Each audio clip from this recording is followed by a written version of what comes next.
Good afternoon, Irish fans, and welcome to another edition of the Irish Breakdown podcast. And of course, if you look at the calendar, it's Friday. It's Mailbag Friday, and my favorite day of the week, frankly. And I'm glad to be joined by my friend Brian Driscoll, the publisher at irishbreakdown.com. I am Vince D'Addario. I am the football analyst at irishbreakdown.com. And I want to say up front, Brian, this is a tough day for us and for everybody that knew Lou Emoji today. He was laid to rest. A nice service at the Basilica on campus, and then of course went to the cemetery and did the whole thing. And so it was a tough day, and we half thought about just kind of taking the day and just sitting back and just kind of, letting it be. But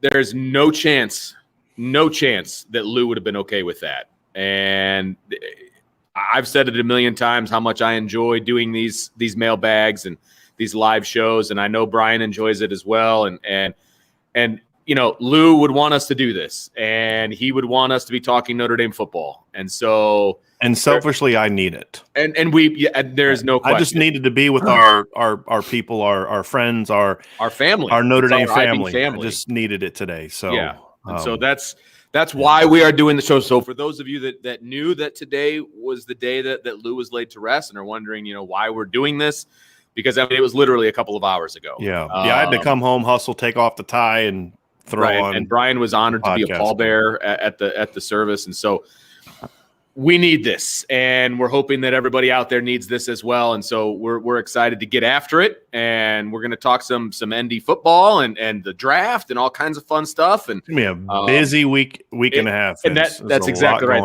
The next 10 days are going to be crazy. We've got the end of spring ball, with culminates obviously in the blue gold game.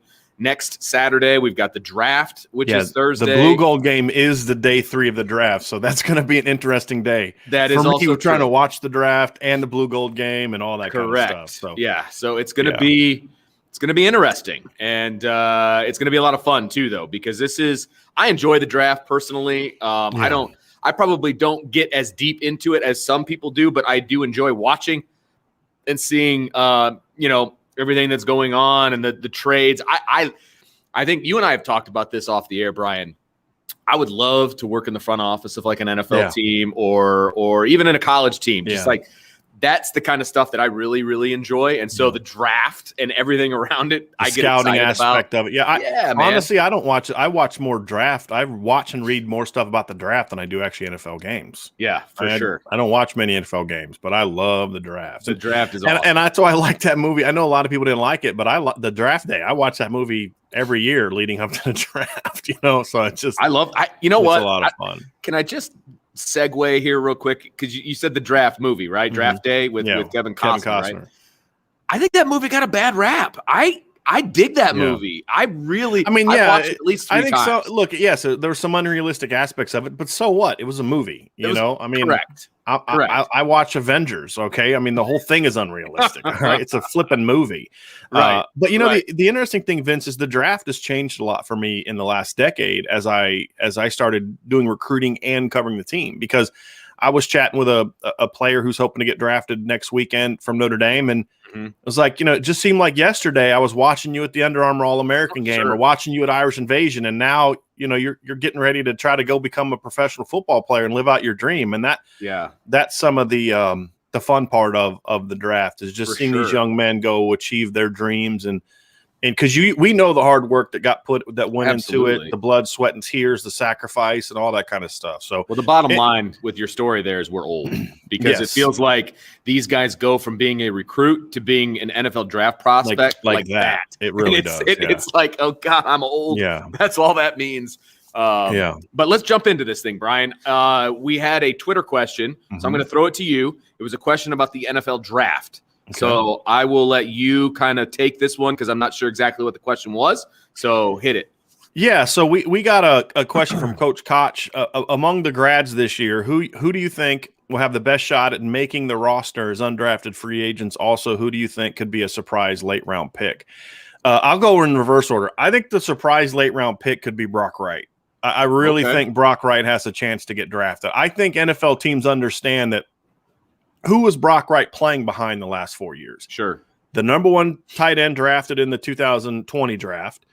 This arguably the second or third tight end drafted in the 2021 draft, and a guy that's in a couple years going to be a first-round pick. Yeah, absolutely. At tight end and Michael Mayer. And so when you watch the film, you say, okay, he can block, and he's going to check out off the charts when it comes to character and work ethic all those kind of things. He could have easily transferred Notre Dame, gone down to Texas Tech or beat TCU or Baylor somewhere because he's from Texas. Caught a lot more balls, but he stayed at Notre Dame because the education was important to him. Finishing what he started was important to him. And those things NFL teams are all going to look at. And then, of course, he had a great pro day with not only testing well, but he caught the ball well. He ran routes relatively well. Yeah. So he, to me, is the surprise guy. As far as undrafted free agents, as far as guys have the just best chance of making rosters, I think I've seen Nick McLeod kind of be considered a late round undrafted guy. I think Nick could have a chance to stick somewhere, especially with the speed that he showed at the pro day. And he's a guy that can play some special teams. He's a guy that I think Tommy Kramer, if he can be healthy, if he ends up being undrafted, he's another guy that's sort of at the bottom of that, late round undrafted free agent thing. I think if Ian Book doesn't get picked, and again, he's a late round guy too. I think Ian will have a chance at sticking with an NFL team. Because I think he is, and I think the best case scenario for Ian Book is to go undrafted. Yeah, because then he can pick where he goes. Because then he can pick where he can go. Because look, and we've talked about this ad nauseum. Mm-hmm. I think he's a backup quarterback, but that's okay. Yeah. Like you can make one heck of a living being a backup quarterback because you get a spot start here or there. He's not going to hurt you, right? And he's going to be great in the room. He's going to do all those. He checks all of those boxes, right? And I think going undrafted is the absolute best case scenario because if he gets drafted in the 6th or 7th round, okay, you got drafted. It might not be the most ideal situation because they might just be drafting an arm for training camp. And we saw that last year. I mean, the last couple of years, Alex Bars, the best thing for Alex Bars was that some team in the 7th round didn't take him. Correct. Same thing with Sam Mustipher because then they got to go sign with Coach Easton. They got to pick where they went. Right. And now they've both started games this past year. Yeah, and Dante Vaughn got to pick to go to the Chargers because they clearly had established a relationship. He was on the practice squad all year. Jalen Elliott's another one where the Lions told him, this is talking to a source, the Lions told him before the draft, if you don't get picked, we want you. They said, look, we don't have a lot of picks. We're not really in a position where we can ideally draft a safety. This is before the draft. If you're there at the end, we want you. Jalen Elliott signed with the Lions, and he was on their roster the whole year, on their practice squad. So clearly, he's a guy that they liked. Sure. So those are always ideal situations, and a lot of times, I feel like to your point, Vince, you almost have a better shot at making a team as an undrafted free agent than you do as a 6th, 7th round pick. Because you can look at the depth chart and you can see where you fit, and you can also scope out relationships, and just like you said with Jalen Elliott. It's just you have more control over your destiny as an undrafted free agent, and there's plenty. Of undrafted free agents out there on rosters. Right. I think Javon McKinley's another one that'll have a shot to stick.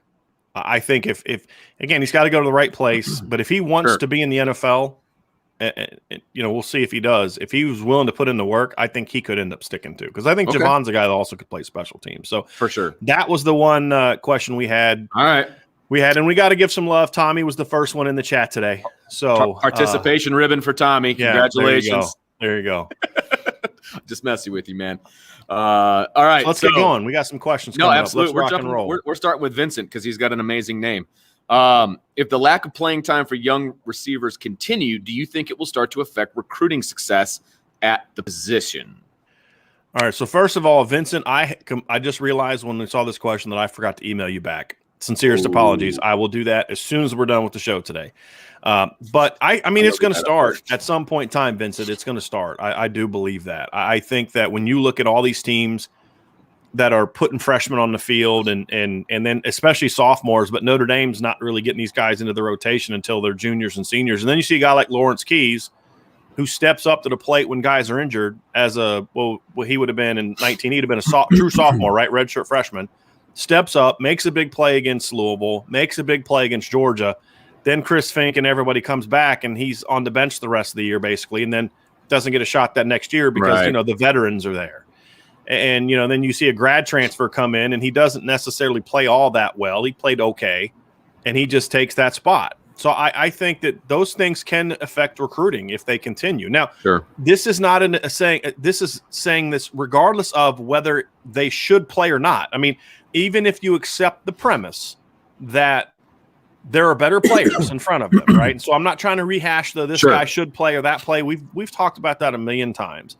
The fact of the matter is, whether they're not playing for the legitimate reasons or not playing because the complaints we've had, the fact is them not playing and it being a consistent thing over and over is going to hurt them. Now, the thing that helps Notre Dame is they can say, hey, look, yes, you're not playing it. A lot of guys don't play as freshmen, but Miles Boykin stuck it out. He was a third-round pick. Chase Claypool stuck it out. He was a second-round pick. He was an all-rookie player. Sure. So there's and it also helps if you keep winning too, because you can say, look, our formula works. And then parlaying to what you just said, will get you on the field. You will end up being an NFL draft pick. Mm-hmm. So they do have that. Cole Kmet didn't play much as a freshman. He was a backup in sophomore year, and then third year he gets a shot and he's a second-round pick, number 1 tight end taken in the draft. So that's Notre Dame's counter to that. Correct. But again, it just depends on how much is going to happen. You know what I'm curious about, Vince? I'm curious about how the transfer rule is going to impact this more than whether or not Notre Dame's be able to get guys. Because I could see more guys saying, I'm going to go, and if I don't get a shot. We talked to a recruit in Columbus, and I'm not going to say who, but he basically said, I'm going to go somewhere going to play me because I'm not sitting for 2-3 years. And I'm like, okay. So like, okay, so you're just going to go somewhere, and if you're not starting by your second year, you're going to transfer. I mean, we're going to see that happen more and more. Oh, you're going to see it a lot more. I'm curious to see how that's going to be like free agency, honestly, and it's going to be very interesting. But Richard has a question here about the offense. He said there was some news out of that offensive coordinator Tommy Rees is going to change the offense up this year. I don't understand how, since he's going to have a less mobile quarterback. What are your thoughts? Now, I'm going to jump in on this one, Brian, real quick. Mm-hmm. The mobility of the quarterback has nothing to do with changing up the offense, plain and simple. Now, if you're changing up the offense to utilize a mobile quarterback, that's another conversation. Right. But the ways in which that we believe and that we have seen him changing up the offense means more RPOs, more quick game, things of that nature, which has nothing to do with having a mobile quarterback. Now, if they wanted to have some stuff with a mobile quarterback, they've got one on the roster. He's just probably not going to start this year. So and I also think those other two guys are a lot more mobile than people give them credit for. I agree. There's different types of mobility. There's running mobility. There's pocket mobility. Jack Cohn's not the athlete Ian Book was. I guarantee you Jack Cohn doesn't run. I'll be shocked. I won't guarantee you. I'd be shocked if Jack Cohn next year at Pro Day runs a 4.59 like Ian Book did. I'll be shocked if he has the agility numbers that Ian Book put up. But I would say if you watch his film, he has better pocket presence than Ian Book did. And let's not forget that Notre Dame didn't exactly call a lot of designed runs for Ian Book. Those were all things that happened when he broke down. Well, Jack Cohn is going to say, okay, instead of taking off and running, I'm just going to hit the check down. Yeah, eyes be downfield. Right. And both work. And you don't have to change the offense because one guy's mobile, one guy's not mobile. But to your point, Vince, and we have another question down here about the same thing. So John Long asks, with offensive changes hopefully coming and the promise of more RPOs, any chance of a tempo increase as well? Would love to see some Avery Davis Wildcat with tempo. So, we're hearing that, and a lot of it's built around what Tommy Rees said. And I don't think Tommy Rees said they're going to change the offense. I think what Tommy Rees said is they're going to adapt the offense to their personnel. And when you look at the personnel that Notre Dame has, it's a lot of Braden Lindsey's and Lawrence Keyses and Avery Davis's and players like that aren't 6'3", 220-pound guys, that aren't, 4'6" guys. We have guys that need to get the ball in space. Sure. And he talked a lot about, and that's the thing I probably liked hearing the most, Vince, was there was two things Tommy Rees said that I loved hearing. And I if people have a lot of questions about it, we could dive into it, but I would like for you and I to kind of do a podcast breaking that down like we did the Marcus Freeman one. But one was his answer to my question. And Tommy Rees kind of answer, by the way. Tommy Rees kind of is like you're right, Vince. He's sort of like a, man after my own heart. He's very long-winded. He gives you very detailed answers. He says a lot, and I love it. I think he's great in press conferences because he's giving you genuine answers. He's talking ball with you. Yeah. And so his answer to that question that I asked about basically, are you studying other teams? Are you seeing are you watching the game, or is it just kind of this is who we are and we're just going to tinker this a little bit? But he said, yeah, we're watching. I'm studying football. And his answer was, I don't have a family. I got nothing else I don't have a life, right? Like that's. I thought that was great. I got to talk about and what he meant was he's not married, doesn't have kids, right? He doesn't have other responsibilities, right? And I understand. I mean, I'm married, but my wife owns her own business and she works almost as many hours as I do, and we don't have kids. So yeah, there's a lot more time for me to go indulge in things that you and I've had this conversation how many times, and it's like, yeah, I can't watch a lot of film. I got 5 kids. I'm coaching baseball. I'm a teacher. Right. So, I mean, I love that. But then the other one was he kept talking about space. We need to spread teams out, space, because smart. We talked about this on the radio last night, Vince. What we don't see Notre Dame do. Notre Dame did a pretty good job this year, in my opinion. And they definitely did a good job of it in 2019 when they had late in the year, especially when Chase Claypool kind of broke out, is they're getting better at stretching the field vertically, right? Technically, it's horizontally, but it's stretching the field for, vertical, north-south kind of thing. A lot of deep balls, play action, stuff like that. What Notre Dame has not done a very good job of in recent seasons is what has made Alabama and Clemson so effective, which is Alabama makes you defend sideline to sideline. And a perfect example is, we talked about this, I think, in the last show, Vince. Go watch, and I'm not going to say it because people are not going to watch it. I understand. I'm not going to watch it. But one of the things Alabama did to Notre Dame is a lot of their stuff was that quick stuff to the perimeter. They forced Notre Dame to defend the width of the field. And the more you spread out, the more chances your playmakers have of making plays in space. So he talked about those kind of things. And part of that's going to be RPOs, but part of that's going to be design screens. Part of that's going to be design quick game. And then I think those things then set up your deep shots. They make your deep shots even more effective, because now you have to respect those. Or do you just want to let Braden Lindsey keep catching the ball 5 yards down the field in space? Do you want to keep Avery Davis and Lawrence Keys? You want to just keep letting them catch the ball 5 yards? And heck, Notre Dame's got a 240-plus pound tight end that can make people miss in space. Sure. So those are the things I like to see. And I don't think any of that requires a mobile quarterback. And again, go watch Alabama last year. And you can watch every game except the Rose Bowl. What you'll find is Mac Jones was negative yards rushing going into the playoff. You don't need a mobile quarterback to run RPOs. Correct. I'll say it again. The R in RPOs does not refer to the quarterback running. It can if you have that guy. Yeah, but if it you doesn't. have that option. It is a called run play. So you're running inside zone. You're running buck sweep. You're running outside zone. You're running, G wrap. You're running the guard tackle counter. Whatever it is, you're calling a run play. You either execute the run play, which requires a handoff to the running back, right, or you're pulling it and throwing it. Whether it's at the snap or after you've carried out your fake and you've read a defender post-snap. It could be a pre or a post-snap read. Now, some teams, if they have a mobile quarterback, well, it's almost like a triple option. You can do a read zone and things like that. But it doesn't have to be. So mobility of the quarterback is completely irrelevant when it comes to the overall idea of changing your offense. Now, specifically to Richard's point, there are certain concepts you're not going to adopt, or at least not do a lot, if you don't have a mobile quarterback. You're not going to run power read a whole lot with Drew Pine or Jack Cohn. You're just not. You can run read zone with them, especially in third and short, because they're both athletic enough to where if you crash the backside, they can pull it and run for 5 yards on 3rd and 3. And that's what you need. Yeah, and that's all you need. So you will see some of that, and those things are smart to do. And you incorporate that with RPOs, right? It's also a situation where one guy's unblocked, so that's one less guy that you have to move. You know what I mean? Right. And when what you're talking about, when it's almost that triple option look, you're not blocking 2 guys, so it's a double read, because it's a read on whether to pass or run, and then it's a read on who's running. So you got to have you have to have a quick thinking quarterback, which I think Notre Dame has a lot. I think they have that in space. I think that's the big. I agree with you. We see at quarterback this year, so we're going to see a lot more. I agree. Getting the ball out quickly, throwing it on time. Perfect example. We saw something from the film yesterday, and I said on Twitter that was my favorite practice film. And even though they didn't have pads, that was my favorite practice film, just because of some of the things that we saw in it. But one of the things we saw in it was Jack Cohn hitting Kyron Williams on a corner route. I think it was Jack Cohn. Might have been Drew Pine. Actually, I think it was Drew Pine. Now that I think about it.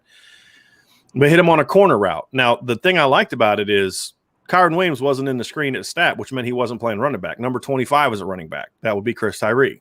Kyron Williams caught the pass, which is, guess what? 2 running back offense. Amazing. The thing I loved about it was he caught the ball and he was still several yards away from the sideline. How often did we see Ian Book throw a corner route that a guy caught and had room to work? It usually was catching it and he was at the sideline. Out of bounds, yeah, right. Because of the timing and anticipation. Sure. So, that was even true in practice. Right. So those are the things I think we're going to see, and those are the changes, and that's also partly adapting to quarterbacks that are just better processors of the offense. And I don't mean processors of knowing the offense, but just some guys can know the offense like it's the back of their hand. But when it comes to going through the reads and doing those things, it's a different story. Yep. That's why some guys are way better coaches than they were players. Just throwing it out there. All right. Yes, Vince? I thought you had a question. No, that was me. You're the host, dude. You don't have to raise your hand. I was calling myself out. I was a much better coach than a player. All right. Dylan has a quick question. He says he apologizes. It's already been talked about, but has Jordan Johnson missed a few practices this spring? Yeah, I didn't know. I mean, Brian Kelly said that. I had no idea. Yeah. I still don't know what the reason is. He's back and practicing healthy. I don't know what it was really related to. I don't know if it was an injury or what. So I'm not even going to venture to guess that until somebody tells me what it was. And Brian Kelly hasn't mentioned it. And I've reached out to a couple people today, and they said the same thing. Yeah, I had no idea he had missed practice until Brian Kelly said so. There you go. All right, Tommy's got a good question about the O-line here. At what point does the O-line concern become a serious issue? How is it comparing to several years ago when it took several weeks into the season to sort it out? Now, I will say it's way too early to throw up the red flags because there's still guys moving from position to position, trying to figure out who needs to go where and the rep situation. I'm not going to be worried about it until – it depends on what we see in the fall, right? So we're going to get to the fall before I even think about worrying about it. And then I need to see 5 guys consistently and how they're doing. You know what I mean? In practice. And that's, again, if we get our eyes on practice. Right. So could it bleed into the season? Absolutely it could. Yeah. They may not be 100% set by the time they get to the season just because there's going to be so much movement and so many new spots, right? There's going to be 5 new starters, essentially, because – Jarrett Patterson isn't going to be starting at center. So there's 5 new starters. And what they think coming out of fall camp being their best 5 may not be the case after a couple of games, right? So it could go into the season. I still wouldn't put up a red flag unless they are just truly struggling. That's me. Yeah.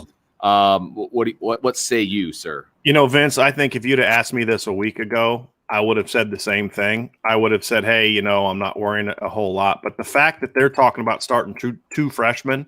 Yeah. And I think part of the reason they're going to start it is they're very talented, or at least that's what Kelly's saying. I'm still skeptical of that actually happening.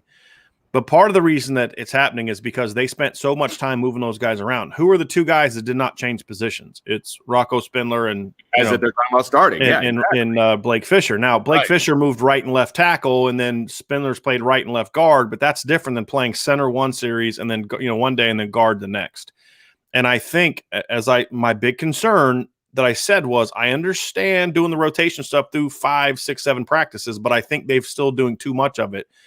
To where now guys like Dylan Gibbons and Andrew Kristofic and Quinn Carroll aren't getting enough work at one spot to get as comfortable. And I think that's problematic for me. Right. And so I'm already a little bit concerned. And I think Tommy's talking about 2014. If you remember, they had, I think Nick Martin was at center and Christian Lombard started off, I believe, as a guard.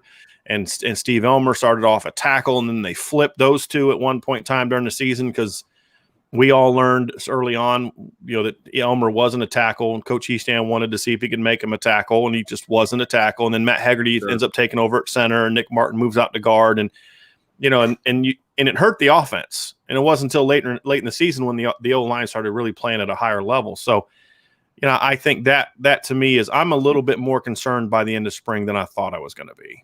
And yes, those guys are incredibly talented players, but I'm sorry, I do not feel great about an offensive line that could potentially be starting 2 true freshmen on the left side too.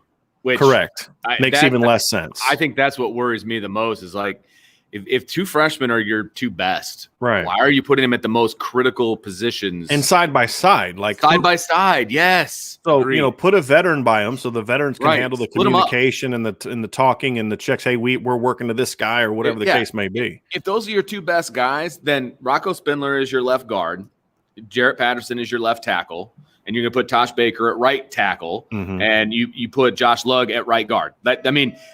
So you're putting them next to two guys that have a bunch of starts under their belts. I would feel much more comfortable with that scenario than having them both together, because then you've got Tosh Baker, and the only person he's got next to him is a kid that was in high school a month ago. Right. I have a huge problem with that. You know what I mean? Right. Maybe I'm wrong, and maybe they're just blowing everybody away, but I think that says more about the rest of the depth chart than it does about those guys. Yeah, but I mean, true, but at the same time, again, a guy like Andrew Kristofic is not experienced enough to be able to move all around all spring and expect him to get comfortable somewhere. No, that's a good point. And that's the other thing is, has Dylan Gibbons, even though he's a fifth-year senior, has he played enough football to be able to go back and forth from center to guard and win a job? So I think those are my things. Is I think I said this before. There comes a point in time where you do it too long, and I'm hoping that doesn't happen. And look, and it's just the spring. There's going to be 20+ practices in the fall. Somebody could step up. Somebody that when they start to get guys into one position. I'm hoping that they have That's going to be the big thing for me. Is I want to stop with all the moving dudes around by the time we get to fall camp. That you just let guys sit in their spots, and then look. And if Kristofic and Dylan Gibbons and Carroll are all playing guard and they're getting the same reps, and Rocco Spindler just flat beats them out, cool. And so be it. But still don't put those two dudes side by side. Yes, agreed. Put Jarrett. If you're going to play Jarrett Patterson at guard, then put him between the center and Blake Fisher, and then put Rocco on the other side, where he's between Zeke Correll and Josh Lugg. So they at least both have a veteran beside them. Right. I get a little, or put them both on the right side. Right. And then put Tosh Baker at left tackle and with Jarrett Patterson or whatever. I mean, line. That scares what out of me. Yeah. Frank. Agree. But anyway, D-Rock, your thoughts on the new NCAA rules for the upcoming season? Must go for 2 in the second overtime. Third overtime is a 2-point shootout. Now, I didn't hear about that last part. No. So I'm assuming it's just 2-point plays, and they go back and forth. Is that what that is basically? Yeah. Okay. Yeah. I have no problem going for 2 in the second overtime. That makes it more exciting. The overtime rules are dumb anyway, so might as well. It's to get the fans excited and not to have ties. So if we're going to go for 2, great. It probably shortens the game a little bit. Makes it more exciting. Fine. I'm okay with it. The 2-point shootout seems a little strange to me. I don't know if I'm they already have that, but it's after like the 5th overtime. Now they're just basically saying first overtime is normal, second overtime you have to go for 2, and then after that I still think the whole premise is stupid. I think they're changing the wrong thing about the overtime. I love the format of college football overtime. And I don't understand why everybody's always looking at, let's shorten games. Why? Don't you love watching football? I want to see as much football as I can. Right. It's one thing if we're going to shorten a game because we have 87,000 minutes of commercials. That I'm cool with. But why are you actually trying to shorten the actual playing time? Right. Number one. But number two, I think the easiest, and I've said this for years, Vince, the easiest fix is start at the 40. That way, you at least have to get a first down for your kicker to really be in a comfortable position. That's the thing is like you could start at the 25, and if you have a good kicker, you could lose 2 yards and still be in field goal range. That seems dumb to me. Start at the 40. Because how many teams have a kicker where you could lose, not gain a single yard and you're nailing a 58-yard field goal? True. That's going to be a little bit tougher for most teams. So start at the 40 and make them at least get a first down to really be in field goal range, because then you're going to see teams scoring less, and you're going to see overtimes not go as long, and it's not as easy to score as it is now. I mean, especially when you have good teams, you get in overtime, and it's just like, well, you're both within 25 yards. You're already basically in your red zone offense and your red zone defense, and you're in scoring position. So I think the alternating 2-point conversion things is stupid. I would like to see them do it where they start off at the 40, and maybe then you maybe move it up 5 yards every time to eventually 5th overtime. Sure. But I think it's dumb. I would like to see him move the start back. I think that is the right way to do it. But it is the NCAA, And they really hardly ever make things where I'm like, wow, that was a great decision. That was really smart. That made a lot of sense. They're actually trying to make the game better. They don't do that. No. Jason's got a recruiting comment, really more than anything else. Love the early 24 offer to Anthony Specca, Pittsburgh Central Catholic, same school as the Heinisch brothers. First of all, let me just comment on how crazy it is. He's a flipping freshman. He's a freshman, right? Yeah. Because my son is an 8th grader, and I've known since the day he was born. He's the class of 25. Right. And the fact that a 24 is getting an offer from Notre Dame. This kid can't even drive yet. Blows my mind. But have you seen any of his film, Brian? Do you know anything about him? He looks like a freshman. He's skinny and he's got to fill out. But, for a young kid, he's very instinctive. He's got a really nice frame. He looks to be 6'2", 6'3", at least on film. He's got a skinny freshman body, but he moves well. He's going to get more explosive, but the thing I like about him now, Vince, is he's got fluid. He's fluid. He moves, he gets in and out, has power for a freshman. Again, that's the whole thing is you gotta, everything is relative to, if you watch his film and then you go watch Junior Toe Alamakis Jr. film, you're going to be like, this kid ain't even close. Well, yeah, of course not. He's a freaking freshman, Right. He's a good player. And they've already offered a really good 2023 linebacker from Indiana named Drake Bowen. So they're getting a head start on those. But yeah, I have no problem with the offer, Jason. And I'd bet you $1 million that, well, no, I probably shouldn't do that because then they may come calling and want that. But I'd be willing to bet you a steak dinner that it's not really a situation where he's going to commit tomorrow or they would take a commitment tomorrow because it is so early. But get in there. I mean, especially if you think this kid's going to blow up and watching his film, he has the tools that you think. And in 2 years, this kid could be something special and he'd still only be a junior. Unbelievable. Apparently, Dylan's headed to the draft. Nice. Have you ever been to a draft, Vince? No, we're always in New York. Never been to a draft. I've never been to New York before. Yeah. So I guess the best one would have been when it was in Chicago. Yeah. But no, I have never been. We should do that one of these years. We should have draft coverage from the location. I think that'd be a lot of fun. I'm down. Let's do it. All right, let's see here. Christopher, was Steve Angeli's ESPN ranking a surprise to you? Yeah, it was, simply because I don't know what it's being based off of. They had him as good or bad? Oh, he had a huge jump. I think he was ranked like 129th in the country now. And he played 6 games of high school football. He threw like 9 touchdowns. Is that because he committed to Notre Dame? Do you think that's part of it? I don't think so. I don't know if he committed to their All-Star game. Maybe that's it, or they're trying to get him to commit to their All-Star game. I don't get it, but it's good for Notre Dame. Look, it's great for Notre Dame. Look, I have my opinion of Steve Angeli. I'm not as high on him as others. There's some tools to work with, right? So I'm not going to bang on Steve Angeli. He's a good player, good kid. He's recruiting his butt off. I mean, he's recruiting his butt off for Notre Dame right now. But I'll say this. It's great for Notre Dame. You want your quarterback commit to be ranked high because then he plays at a big program. He's now ranked higher.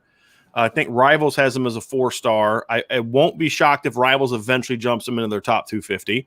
That's good for Notre Dame because now other recruits are like, hey, you know what? This kid's going to be a Under Armour All-American, and he's ranked as a top 150 recruit or wherever the case may be. You're going to want to play with that guy. Then that certainly helps Notre Dame. So it was a surprise, but it was a good surprise because there's nothing bad that can come out of that for Notre Dame. I hear you. All right, next question.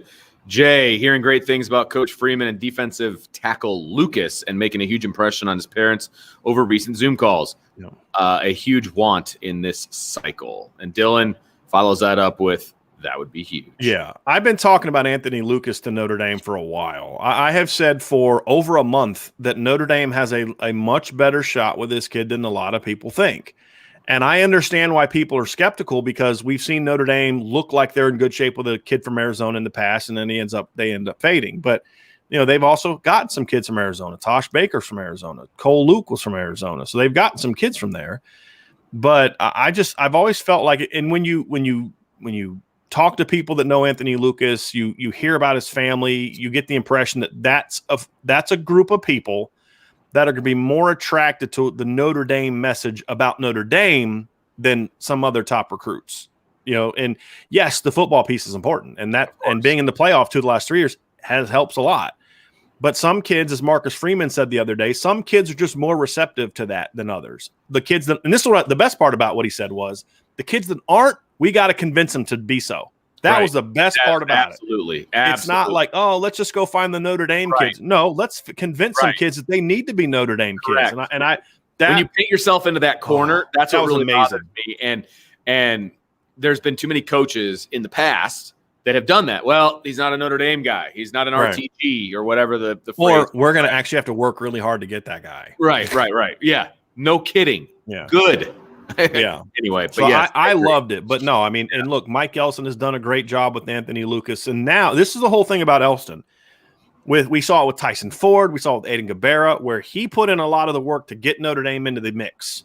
And then along comes Marcus Freeman. And that's not saying, oh, Marcus Freeman's a wizard and Mike Elson can't close. No, that's what every other school does. Exactly. For top recruits. It's not just the D-line coach. It's the coordinator, the head coach. Now it's just Notre Dame's kind of catching up and starting to get more of a team effort. And to me, it's working great. It's why they're in position to possibly have their best recruiting class since 2013. With some of the guys that are on the board. They got to close, but Anthony Lucas is a key part of that.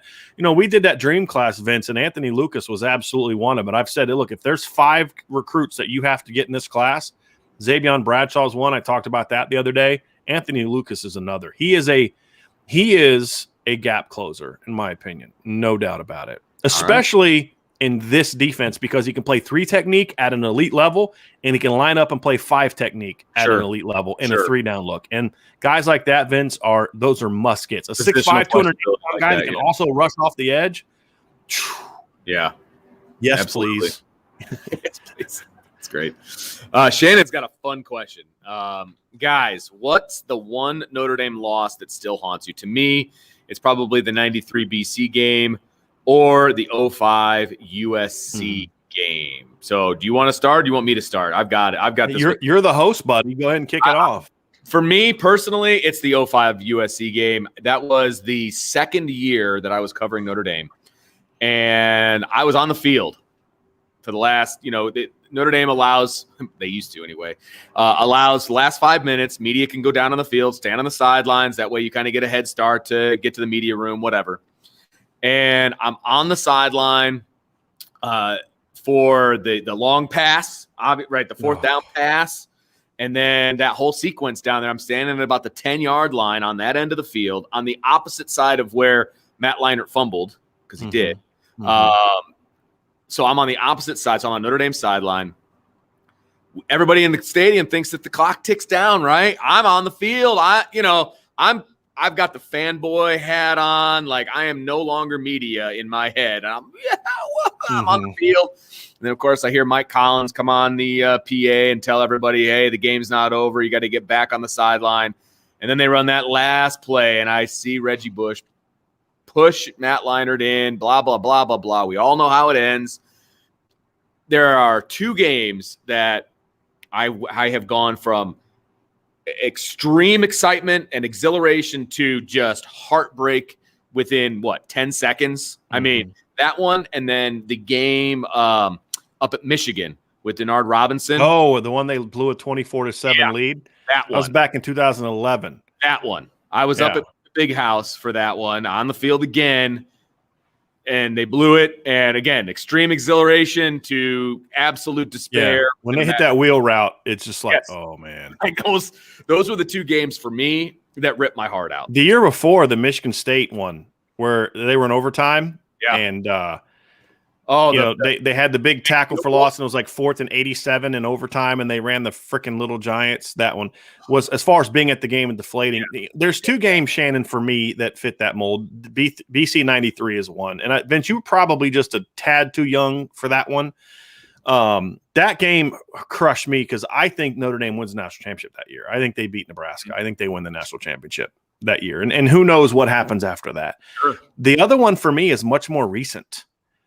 And that's the Miami game in 2017. Oh, that was horrible. I truly believe that was a Notre Dame team that had an opportunity to do damage in the postseason, because I feel like the reason they looked like they did down the stretch was because of the energy sapped out of your season when you lost to Miami. The way that they lost. Yes. Oh. I really believe that if Brandon Wimbush hits that post route to Equanimeous St. Brown, that Notre Dame wins that game comfortably. That was not a good Miami team. We saw it again the next week against Pitt. Right. They were barely beating mediocre teams. Notre Dame just went. That was more about Notre Dame laying an egg, just like the Michigan game in 2019 than it was Miami was really good. And Notre Dame's 4-8 team in 2016 beat a better Miami team, in my opinion, than that 2017 Miami team. Because again, you go look at their record; they were scraping by against mediocre teams. They would have beat Stanford, in my opinion, a couple weeks later, because they still were back. They had a lead against Stanford in the fourth quarter, and really were just going through the motions. I mean, that team had just lost all its confidence. Brandon Wimbush had lost all his confidence. And he was short hopping, look screens, but if he hits that post route, he doesn't lose his confidence. Remember, this is the thing that's crazy. Brandon Wimbush was coming off the best game of his career a week before against Wake Forest. They had over 700 yards of offense. He threw for almost 300 yards, rushed for over 100 yards, and didn't play most of the fourth quarter in that game because he hurt his hand. And they would have beat Stanford, and if they would have beat Stanford and Miami, they're in the playoff. And one of the teams that was in the playoff that year was Georgia. We saw how Notre Dame stacked up against Georgia, and that was in the second game of the Mike Elko Chip Long era. And so I just feel like that team could have gone that, and that also was probably the worst Bama team to win a title. That was an incredibly beatable Bama team, if you remember that year correctly, Vince. That was that team that needed overtime to beat Georgia. Jalen Hurts got hurt, came out of the game. I look at that, and here's the thing too. Bama's probably not even the playoff that year. You know what I mean? Like, that was a very mediocre Clemson team. That was the Kelly Bryant Clemson team. Oh, yeah. Notre Dame absolutely could have beat that Clemson team. I mean, they lost to Bama 24-6, and that was not a great Bama team. And Bama only got in because Notre Dame got beat. Georgia, if you remember that year, Georgia won the SEC. They beat Auburn in the SEC title. Alabama only got in because Notre Dame got knocked out. Yeah. So I just felt like that was one of their best chances to win a national championship was that team and that year, as far as in the post 2016 team. Their best roster was 2015, but that team wasn't going to win a title because they had Brian McGorder running the defense. That wasn't going to happen. So that's why I go to that Miami game. I really believe that was just one of those weird years where there was no powerhouse, Vince. There was no great power in college football that year. Clemson was down, Alabama was down, Georgia was good, but Georgia was more about talent than they were great coaching. They just had great players. Yeah. Oklahoma probably that team was really good. I think if whoever won the Georgia-Oklahoma game was going to win the national title. To me, that was the title game that year. Because, Bama, Clemson was an overrated number 1 seed. I still don't understand how Clemson was the number 1 seed, having lost to Syracuse, who was freaking 4-8 that year. But, like I said, it was a down year. And I would have put that Notre Dame team, a confident 2017 Notre Dame team, I'd have put up with anybody that season. So that's why that 2017 Miami game still just like, God, you hit that post route, and we're having a different conversation about Notre Dame's future and present. All right, Lucas, jumping in here.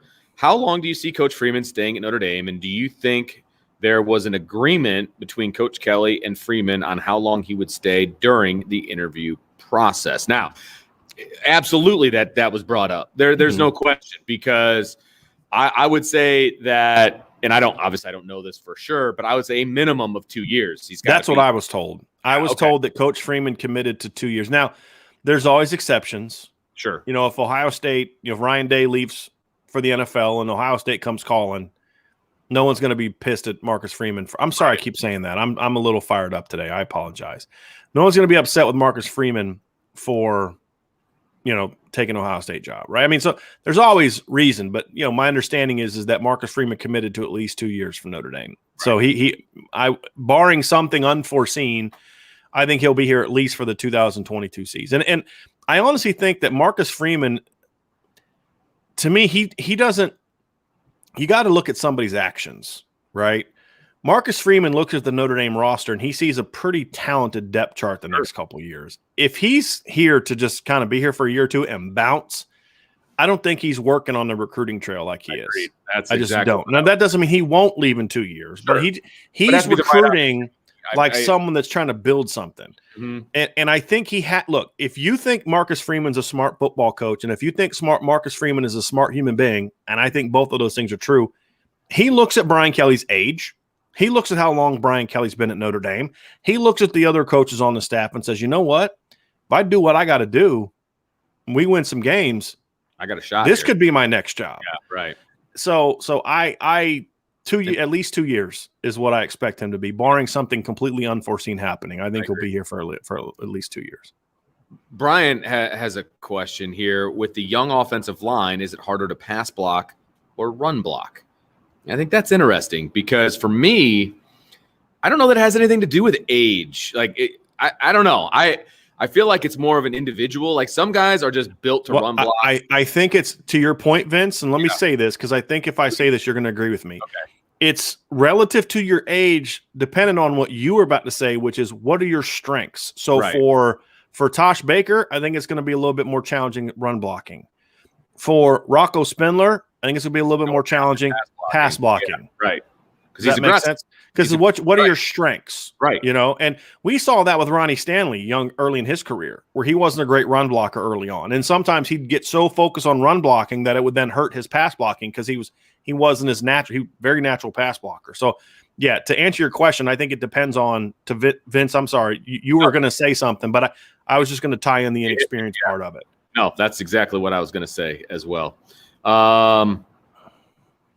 Another Marcus Freeman question from Domer, Texas 22. We'll go with that. Mm-hmm. How likely is it that Marcus Freeman's comments about outworking everybody on the recruiting trail will light a fire under the offensive staff? I think it's all combined. I look, coaches are competitive. They don't want to be outworked. They don't want to be outshined, I guess, to a degree. Mm-hmm. I'm hoping that it rubs off, obviously, but we'll see. I mean, there's always the possibility. But I still love Marcus Freeman's comments. Yeah, I think that Tommy Rees is already kind of there. Yeah, I just don't know if Tommy Rees is surrounded by enough other guys that are grinders. Yeah, and I think defensively, the thing that's working for the defense right now, and I've said this before, not every great coach, not every great recruiter is a coach who actually likes recruiting. They just understand they have to do it. And it's a part of what they want to do. And so if I'm going to do it, I'm going to be great at it. Some guys love recruiting. I genuinely believe that Marcus Freeman and Mike Mickens and Mike Elson really like recruiting. Right. I think they enjoy building relationships. I think they enjoy selling Notre Dame. I think all that stuff is true, and that's partly what makes them great. I think there's a few coaches on the offense, and I'm not talking about Tommy Rees, because I think Tommy Rees is absolutely putting in work. Tommy Rees doesn't have the pedigree in the resume that Marcus Freeman has. That's something. I mean, Marcus Freeman's 34, right? He's been a defensive coordinator for several years. He was a big name when Notre Dame hired him. Tommy Rees is only 29 now? He's still building it. 30 in that neighborhood, but from a work standpoint, Tommy's putting in the work. But Marcus Freeman putting in the work, he doesn't get Tyson Ford to commit to Notre Dame if Mike Elson hadn't already laid the foundation, right? Like, can we all understand that? Like, Tyson, they weren't ninth for Tyson Ford, and he'd eliminated them. And then all of a sudden, Marcus Freeman comes in, and 4 days later, he commits to Notre Dame because of Marcus Freeman's wizardry. No, Mike Elson had laid that foundation, got Notre Dame to the cusp, and he's going against Oklahoma, who's throwing everybody at Tyson Ford, head coach, D coordinator, D-line coach, everybody against Mike Elson. Well, then along comes Marcus Freeman. And the reason I'm saying nobody, because Tyson Ford admitted after committing to Notre Dame, he'd never talked to Brian Kelly before. Right. Now, that I think has since been rectified, and we've talked about how well Coach Kelly's doing, but at the time, that wasn't the case. Without the assistants laying the groundwork, the coordinator can't close. That's the fact.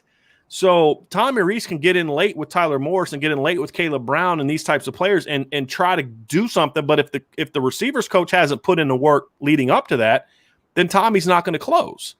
So that's the difference between offense and defense. Sure. It's, yes, the coordinator's doing a great job, but the assistants are the one, getting them to that finish line, and it's Coach Freeman that's pushing them over the edge. Right. And that's the thing that's not happening as much on offense. And that's the thing that has to change. I'm seeing issues at tight end recruiting. I'm seeing issues with running back recruiting to a degree. Definitely issues with receiver recruiting. So I think those things have to be addressed, and there's only one person that can address that and fix that, and that's the big guy in the big office. And that would not be God. That would be Brian Kelly. We were talking about we're talking about the right big guy. Right. Right. I don't think God's going to be changing their recruiting profiles. Anyway, Christopher, we were talking about the draft earlier, and we were talking about how it's better to be an undrafted free agent than get drafted in the 6th or 7th round. He said, why not make the draft 5 rounds? Because teams want control. And teams need to be able to fill out their rosters. That too. Right. So that's why. I mean, the draft used to be how many rounds of the draft used to be? It used to be a bunch. It was like 15. I'm gonna pull it up right now. This it used to be a ton. And then it got down to like 9. Yeah. Right. And so I'm gonna go back to like 1984. In 1984, there were 12 rounds. Okay. 1974, there were 17 rounds. I mean, that's a lot of flipping rounds. 1964, there were 20 rounds. There you go. Now, again, back then, there was only 14 teams. So, like in 1964, the last pick of the draft in the 20th round was the 280th pick. In 2014, the last pick was 256 in round 7 because you have 32 teams plus there's all the compensatory picks and all that other kind of stuff. So, the reason you don't make it 5 rounds is because teams have to, number one, teams need draft capital to be able to make trades. But number 2, teams need to be able to fill out their rosters, and that's the thing about like the Lions. The Lions weren't in a position to draft a safety because they had other needs to fill out their roster. And that's the reason you have it is a little bit longer. I think 7's kind of the sweet spot. Yeah. I think too few rounds can hurt you.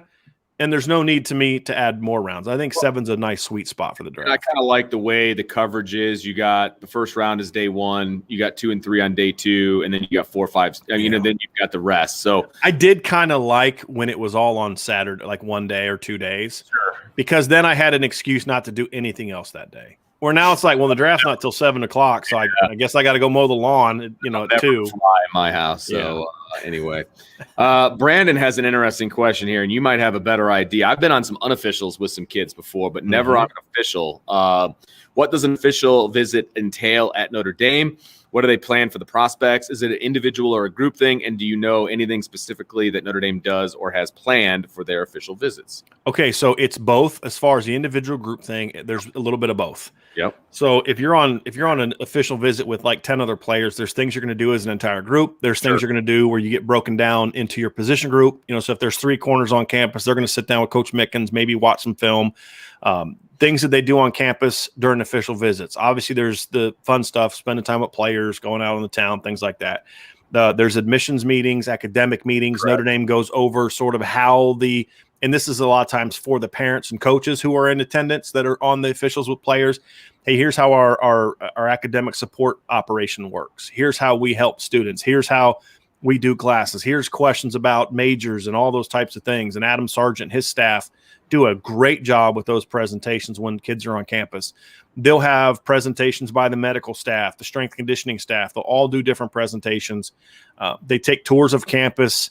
They'll meet with students. A lot of times you'll have them kind of meet with, and I used to do this when I was a recruiting coordinator. I thought this was very important is we would have player panels where we'd allow our players to kind of sit in a room with the recruits and their parents, and we would leave. Coaches would leave, and they'd ask them questions. Now, of course, if you're not a stupid coach, you make sure you're getting the right players in that room, not the kid that's been suspended 3 times. Hey, absolutely. Parents. Certain guys you work with on that. Yeah. Right. But those are the things they do. And then of course you'll meet with, there's a lot of detail, but then there's time spent sitting down, spending the time watching film. They'll do one-on-one meetings with Coach Kelly. They'll do one-on-one meetings with the coordinator on that side of the ball.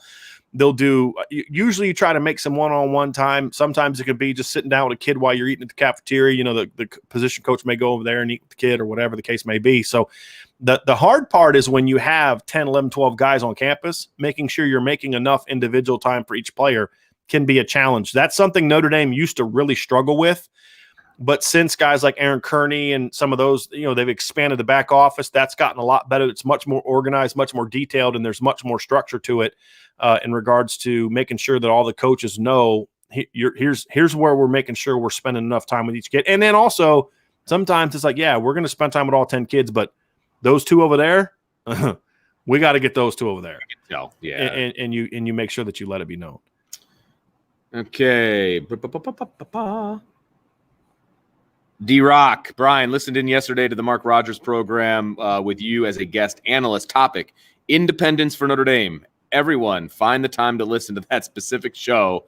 Great job, Brian. I don't know if you want to give a little synopsis there, or you just want everybody to go listen to it? That was an interview I did with Mark Rogers a couple weeks ago. He's been kind of taking that interview and breaking it up into little bits and putting it out. But we talked about one about why Notre Dame is better off being independent and why this nonsense of people saying, well, Notre Dame thinks they're this, that, and the other. And I explained, like, look, in 1988, Notre Dame was one of like 30 independent teams. Notre Dame didn't change. Everybody else changed. Everybody else felt that they needed to go to join a conference to make money. And now they're mad that Notre Dame was able to say, well, we don't need to do that because we are different. We are unique and special, and we can have our own TV contract. We can still get a full schedule without being in a conference. We don't need the ACC to make money. So that was basically talking about that. So just explaining why I thought that it made a lot of sense for Notre Dame to be independent. I think eventually Notre Dame will join a conference, unfortunately, but I kind of like the idea of being independent. And I think if Notre Dame is going to join a conference, they need to swing as much weight as possible to make sure that the conference is set up in a way that is advantageous to them, which means make sure you're getting in the right division. Don't join the ACC and get put in a division with Florida State and Clemson, try to get in the other one, you know what I mean? And, make sure that you try to get it to where they only play 8 regular season games. So that way you still have more room to do your things out of conference. So that's what we talked about. But yeah, look it up. Mark does a really good job. He puts on a really good show, and I've been on a guest on there a couple times, but he's broken up different segments of the one interview that we did. Shane is asking about in-state recruiting. Seems the top 3 guys, Goodwin, McCullough, and Curry, don't have much interest. So regarding Goodwin, there's a reason that Notre Dame has not recruited him. And that's, not that he's a bad kid, but there is a level of academic standard that has to be required. And there's a reason that they have not even sniffed around with him. He's just not a fit. Caden Curry is an interesting one. And I honestly wonder, Vince, if Marcus Freeman was hired before like this process, like let's say he was hired a year ago, let's say Clark Lee left after the 2019 season, I think Notre Dame might have had more early interest in Caden Curry. The problem with Caden Curry is I don't think he's a natural defensive end, but he's like 6'4", 240. He's more of a 3 technique in style of play, in my opinion, but he's built more like a defensive end. Well, in a 4-3 defense that's about gap control, that's not a good fit. Whereas now, 5 technique, those 2 things, what do they make? A great 5 technique. Yeah, right. You know what I mean? And so I think there would have been a fit for him. But, Notre Dame did make his top 12. I don't see him being a player. And honestly, as an end, look, I think Caden Curry is a really good football player. I would personally not trade him for the 3 ends that they have in the class. That's just me. I know he's ranked as like a top 50 player by a couple people. I don't see him being quite to that level personally. And McCullough, I that was never. He's been committed to Ohio State for a while. I don't know why he didn't have interest. I think he's the son of the coach at IU, right, Vince? Isn't he the guy that used to be a running back? I could be wrong on that, but I thought he was. All right, let's see here. Juwan Lee, former Riley student, back in case Drew Pine. Former Riley student. Oh, okay. In case Drew Pine doesn't win the starting job and say Tyler beats out Pine for the 2nd spot, do you see him transferring? I think eventually he'll transfer, but I don't think Drew Pine leaves until he has a degree from Notre Dame. Yeah, he's that kind of a kid. I agree with you. Plus, he is in a fortunate situation that he came to Notre Dame in 2020 in that his 2020 season basically is null and void. Right, that's true. So he has an extra year. So he could graduate in 2 years and have 3 years. So if Drew stays for the 2021 and 2022 season, he'll graduate on time because he was an early enrollee last year. Right. And those guys tend to graduate in 3 years. Well, because of the COVID thing and how all that works out, if he transfers, he would still have 3 years left to play. So it'd be perfect for Drew Pine because you have 3 years to play and you have your Notre Dame degree. And anyone that knows anything about the Drew Pine family, that is a very important thing for them. Getting that Notre Dame degree is incredibly important. But I would say let's not write Drew Pine off just yet as an eventual starting quarterback at Notre Dame. I agree with that as well. Notre Dame 2164 wants to know what the ceiling for our defense is this year. Really high. It's a vaulted ceiling. Do you think this could be a top 5 defense this year, Vince? Yes. No question. Yes. What are the keys to that happening? Like, what are the 2 or 3 things that – because, I mean, look, we could talk about the concerns that Notre Dame has, but look, go read about any team in the country. Everybody has concerns at this point in time. Right. What do you think are the 2 or 3 things that have to happen, Vince, for this defense to be top 5? The corners need to step up because they're going to, with Marcus Freeman's defense, they're going to be put on an island. And so there's going to be a lot put on them. So they're going to need to step up. I mean, look, they can do things to mask what is happening over at corner, obviously, but it's not going to allow the defense to be as good as they can be, right? So if we're talking about a top 5 defense, then the corners need to step up, period. That's the biggest thing for me. I have a lot of faith in what the linebackers and the defensive line are going to be able to do. You feel the same way about Houston. I know you've been on that. Oh, I'm on the bandwagon for Houston. No question. So really, to me, it kind of comes down to what the corners are going to be up to. I would add that I think the D line is going to be very good this year. I think the D line is going to definitely be good enough for them to be a top 10 defense. I think for them to go be top 5, a couple of those guys need to not just be part of a really good group, but they have to step up and be big time players. Like Jason Adamiola has to have a Sheldon Day type of senior season, in my opinion. Yeah. Isaiah Foskey or somebody like that has to step up and be an 8 to 10 sack guy. I do think that's needed to jump from to me, a top 5 group, maybe keeps Alabama a touchdown less than what Notre Dame did. Maybe they keep Clemson or maybe the points aren't even there. Maybe they force a couple more turnovers. Right. Sure. So I think for that to happen, they have to have a couple guys on the defensive line that just are flat out, because as a unit, it's going to be great, in my opinion. But when you get into the playoff and you get into those big games, you need that guy that can take that game over. Right. And ideally, if you have one inside and one outside, that's the best case scenario. I mean, go look what Christian Barmore did in the second half of the Notre Dame. I know I keep bringing up – some people watch that game. I apologize. Christian Barmore took that game over in the second half and said, you're not running on us anymore. He really did. And we see that a lot. And you need that kind of guy in those moments to step up and just be a monster. Sure. All right, Brian, I'm going to bug out. I'm going to leave it up to you. Do you see where we I am. We're at Dylan. Yes, we are. Yep. All right. Thanks everybody. Like I said, Friday's my favorite day. So enjoy the home stretch with my man Brian, and we will talk to you. Vince, what time is first pitch tonight? For me? Yeah. 5:30. Okay. All right. Sounds good, man. Yes, sir. All right, guys. See you later.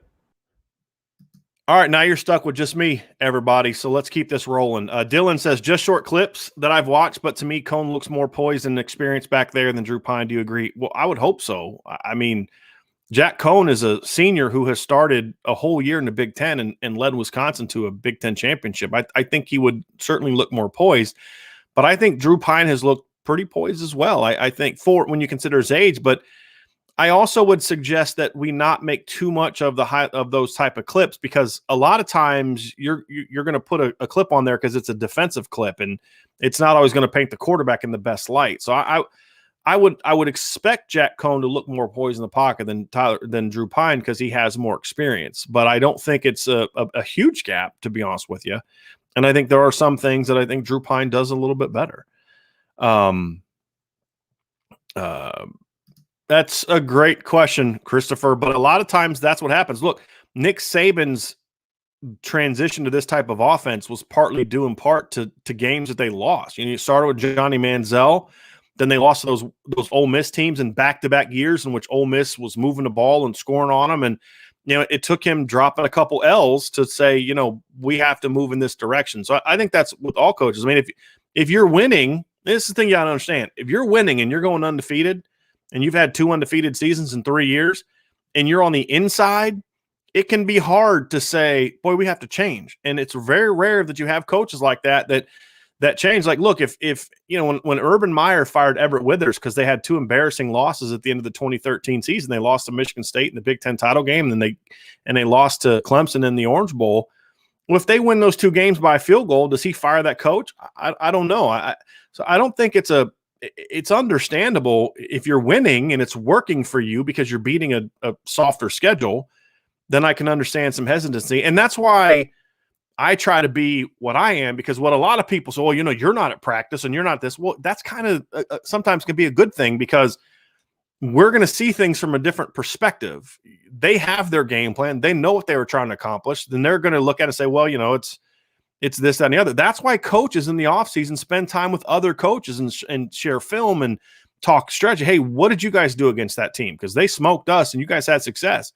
Because you need an outside perspective. You need a fresh set of eyes. You need an objective analysis. And sometimes it can be difficult because you thought as a coach it was going to work.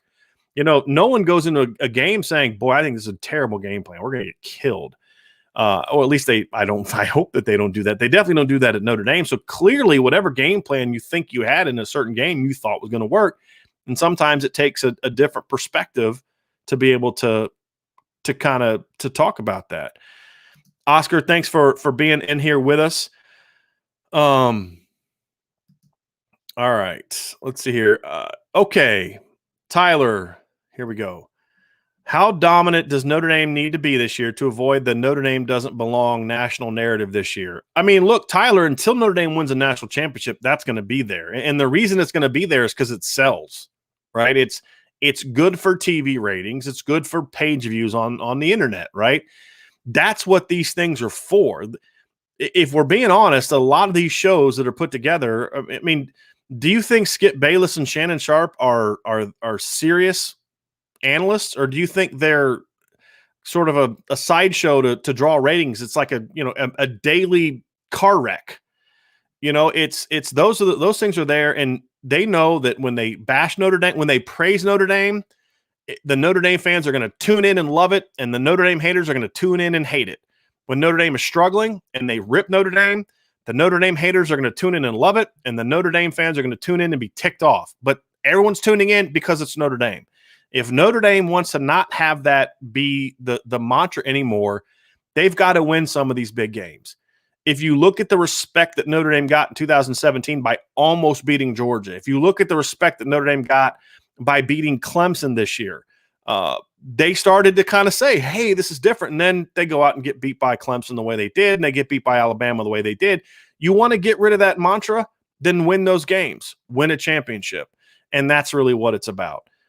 Connor, thank you so much for the super chat. For the sake of argument, let's say Fisher and Spindler are on the same as the veterans. What should the tie-breaking factor be to decide who starts? I think there's potentially 2, and it depends on each kid. And what I knew what you meant, same level.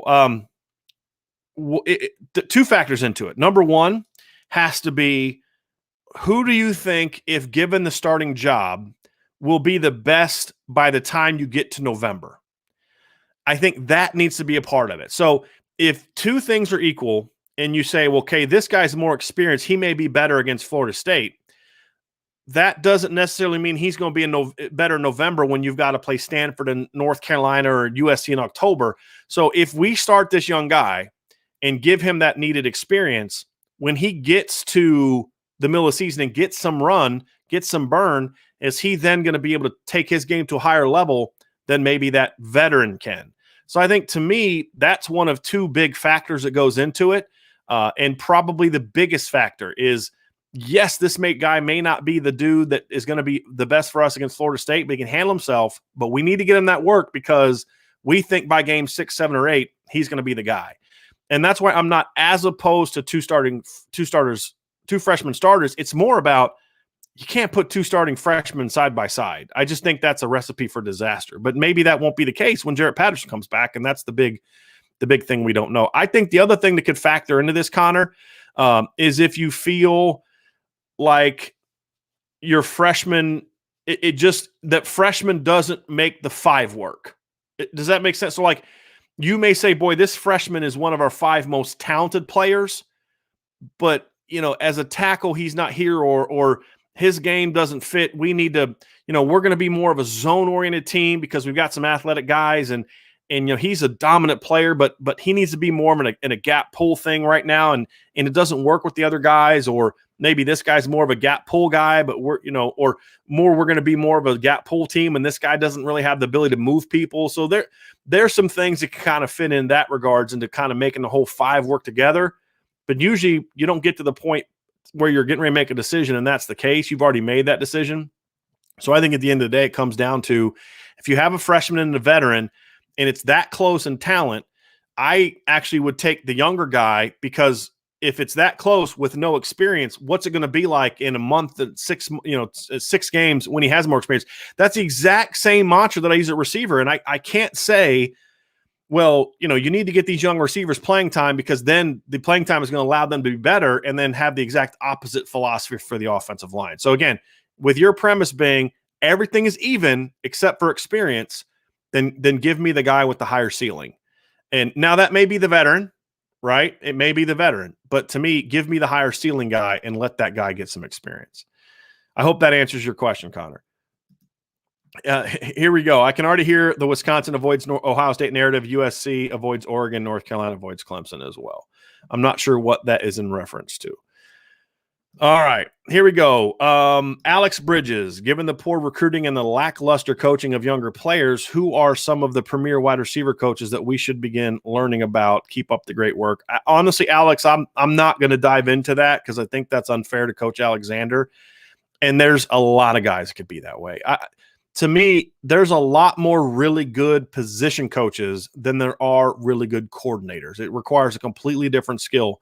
There are a lot of guys that I know in the coaching business that I knew when I was a coach, and guys that I've studied, where you say, that guy's one heck of a position coach. I would not hire him to be an offensive coordinator or a defensive coordinator. There are guys who are great coordinators that I would not hire to be. I would never, ever hire Brent Venables to be my head coach, ever. I would hire him in a heartbeat to run my defense, right? Among other coaches. That's an example. And so I think that's why we see some guys who are great coordinators go to become head coaches, and they fail, because not just because you're good at one thing doesn't mean you can be good at the next. And I think being a position coach is the easiest of the three, obviously. And so there's plenty of guys who could do that. I will say this. There is a coach that I like, and some of you, I'm trying to remember his last name. I'm pulling it up now, but Tyron Carrier, I believe, is his name. I'm trying to pull it up for sure. Yes, Tyron Carrier is a receivers coach at Houston. He was at West Virginia a few years ago when they had Gary Jennings, and I loved watching his group work. You look at Gary Jennings; he was a phenomenal college player, but he doesn't do anything in the NFL. He was a lower pick because he doesn't have elite talent. And to me, that's kind of what I look for, is give me the guy who's able to go out there and with not great players, get great production. I mean, to me, that's the epitome of what makes a great coach. Are you getting the most out of your roster? And that's why I've said before, just because one coach has a better record than another coach doesn't make him a better coach. I mean, Kirby Smart's a tremendous example of that.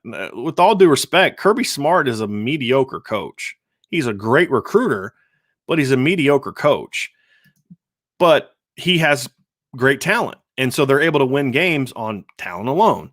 Other coaches are successful, and they'll win they'll go 8-4, and you're like, wow, that was a great job. I mean, Gary Jennings was, I'm looking at it here, Gary Jennings was a 4th-round draft pick. Don't believe he's done a whole lot in the NFL right now. And then the other kid that they had on that team, David Sills, I believe, went undrafted. And you look at the production that those guys had, and they were incredibly productive, and their system was part of it. But the guys that replaced him didn't put up those kind of numbers. Yeah, he played one game. It looks like has not yet to catch a pass in the NFL. Gary Jennings has yet to catch a pass in the NFL from West Virginia. So it's, again, not like he was an elite player, but when you watch him play, those kids just knew how to play. So Tyron Carey would be one guy that I've been kind of a big fan of as a coach. Don't know much about him as a recruiter, so that's why I don't want to jump on the bandwagon, so to speak, as far as hire him at Notre Dame, because there's more I'd have to learn. And there's a lot of coaches like that. There's a lot of guys that I think are good coaches, but I don't know what kind of recruiters they are, and that's why I would keep more of an open mind if that job would have opened up. And I appreciate that. It was a loss for all of us. Lou was a loss for all of us. Christopher asks, would Steve Elmer have played in the NFL? Absolutely. I think he would have played in the NFL. Remember, Steve had only played 3 years at Notre Dame before he walked away. He still had a whole nother year where he would have been able to develop and get better. All right. John Klimek asks, Brian, you mentioned a couple Fridays back that you would have some thoughts. I didn't agree with on how Notre Dame prepares their third and fourth stringers. Can you touch on that? Yeah, here's what it is. Number one, it's 2 parts. The more obvious part of it is what we see on Saturdays, and that is because Notre Dame doesn't have a really explosive offense, and because Brian Kelly I don't know, he has this thing where he doesn't want to run up the score, which I sort of respect, but I think there's a way that you can do it the right way where it's not running up the score. And that is, you've got to find out ways to get your young players into games to get them some of that work. And a perfect example is the Duke game in 2019. Notre Dame is up 31-7 in the fourth quarter. I believe it's 31-7. They recover a fumble, and I think there's only like 5 to 7 minutes left in the game, and they put Ian Book back in the game on a short field to put the ball in the end zone. That would have been a great opportunity to get Phil Jurkovec some rep. Even if you wanted to put your first-team offensive line in or something like that, that would have been a perfect time to get your young offensive line in, or at the very least get your quarterback in the game. And we just don't see that. And then when they do put him in the game, it's just run. You know, when Jordan Johnson and Xavier Watts got in the game against South Florida, it'd have been nice to throw them a couple quick throws, get them the ball a little bit, let them go do something. But we just don't see that. And that's part of it. But the other part of it is they don't do a good job, at least on offense. And I don't know if the defense is this way, but it's definitely this way on offense. Whereas when you get to a certain point of fall camp and you've kind of established here's who our starters and here's who our rotation is going to be, if you're not part of that, you're running scout team. And at Notre Dame, the scout team just flat out does not get developed. The scholarship players on scout team do not get developed the way that they do offensively, meaning they're not in game plan meetings. They're not in the same meetings with the position coaches going over certain things. They meet a lot more with the scout team coaches, which will be GAs and coaches of the other side of the ball, than they do their own coaches. The development just stops. And this isn't something I heard from like 1 or 2 parents. This is something I've heard since Brian Kelly's been at Notre Dame from parents and players who've since left Notre Dame at all positions on offense. I've yet to hear anyone say, oh, yeah. When I was on scout team, man, they coached me up. They met with me extra. The only position I've heard that at was offensive line under Harry Easton. And I'm not saying Jeff Quinn doesn't do that extra work. I just haven't heard one way or the other. But it's an issue. And we're seeing it now with the offensive line, for example, because Andrew Kristofic got such little work, because Quinn Carroll got such little work, because Tosh Baker got such little work. I mean, look, Notre Dame, everybody knew it was a free year. Why did Tosh Baker only play 7 snaps this year? If you thought highly enough to think he might be starting a year later, why did you only play him 7 snaps? So I think that's those are the 2 things that factor into it, to where you're just not coaching those guys up. And look, I know it can be challenging. I mean, Notre Dame has 85 scholarship players. I used to coach at a level where we'd have like 150 players. I get that it can be difficult to coach your entire roster. But the fact of the matter is Brian Kelly has said publicly, he has a very, I'm not worried about next year mentality. And I just don't think that's the right way to go about it. I think you always have to be developing your football team. You always have to have an eye on making sure you're developing younger players, because you never know when a younger player is going to step up and the light's going to go on midway through the season or towards the end of the season. And then it just compounds that. And we definitely see that in offensive line. We definitely see it at wide receiver, where these young guys then go into the spring and they're even further behind the older players because they got such little work during the regular season. And then, shocker, they're not prepared to go out and run routes and know the offense like those guys do. I've had players tell me that, like, they went through their freshman year, and once they got out of fall camp, they never looked at the Notre Dame playbook because every week they had to study the other team's playbook. And how do you expect a freshman to compete with a junior if that's what's going on? And so to me, that's kind of the issue that we have to have. Oscar Castaneda says, man, I hate to beat a dead horse, but wide receiver really starts. They really need to close on Bradshaw. I think it maybe scares you, but they really need to close on Bradshaw at wide receiver and add another explosive receiver. I'm not as concerned about another explosive receiver per se if they get Bradshaw. I think if they get Bradshaw, I'm good with taking a CJ Williams or taking a Tobias Merriweather. I'm actually really good with that.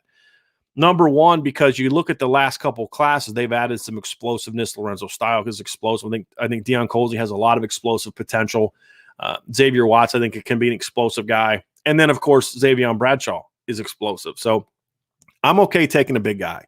I think they need a legit boundary guy in this class. I do. They need a guy that can be a volume pass catcher in this class. And I think Tobias and CJ Williams can both be one of those guys. Dylan Hoffman asks, is the expectation that Kevin Austin will be ready for fall for camp in August? That's my understanding, yes, is that he will be ready. How ready will he be? Will he be ready from the standpoint of he's ready to just go full speed? He can take the same amount of reps as everybody else. That I don't know. But my understanding is that he will. Yeah. All right. Brandon asks, no date has been set yet, but Zach Rice's mom said they will be visiting Notre Dame in June along with 4 others. I would imagine Ohio State, Clemson, and North Carolina are going to at least be 3 of those 4 others. How do you see his visit to Notre Dame affecting his recruitment? Does Notre Dame swing him in their favor? Look, here's the deal with him, Chris, and Brandon, and I've said this before.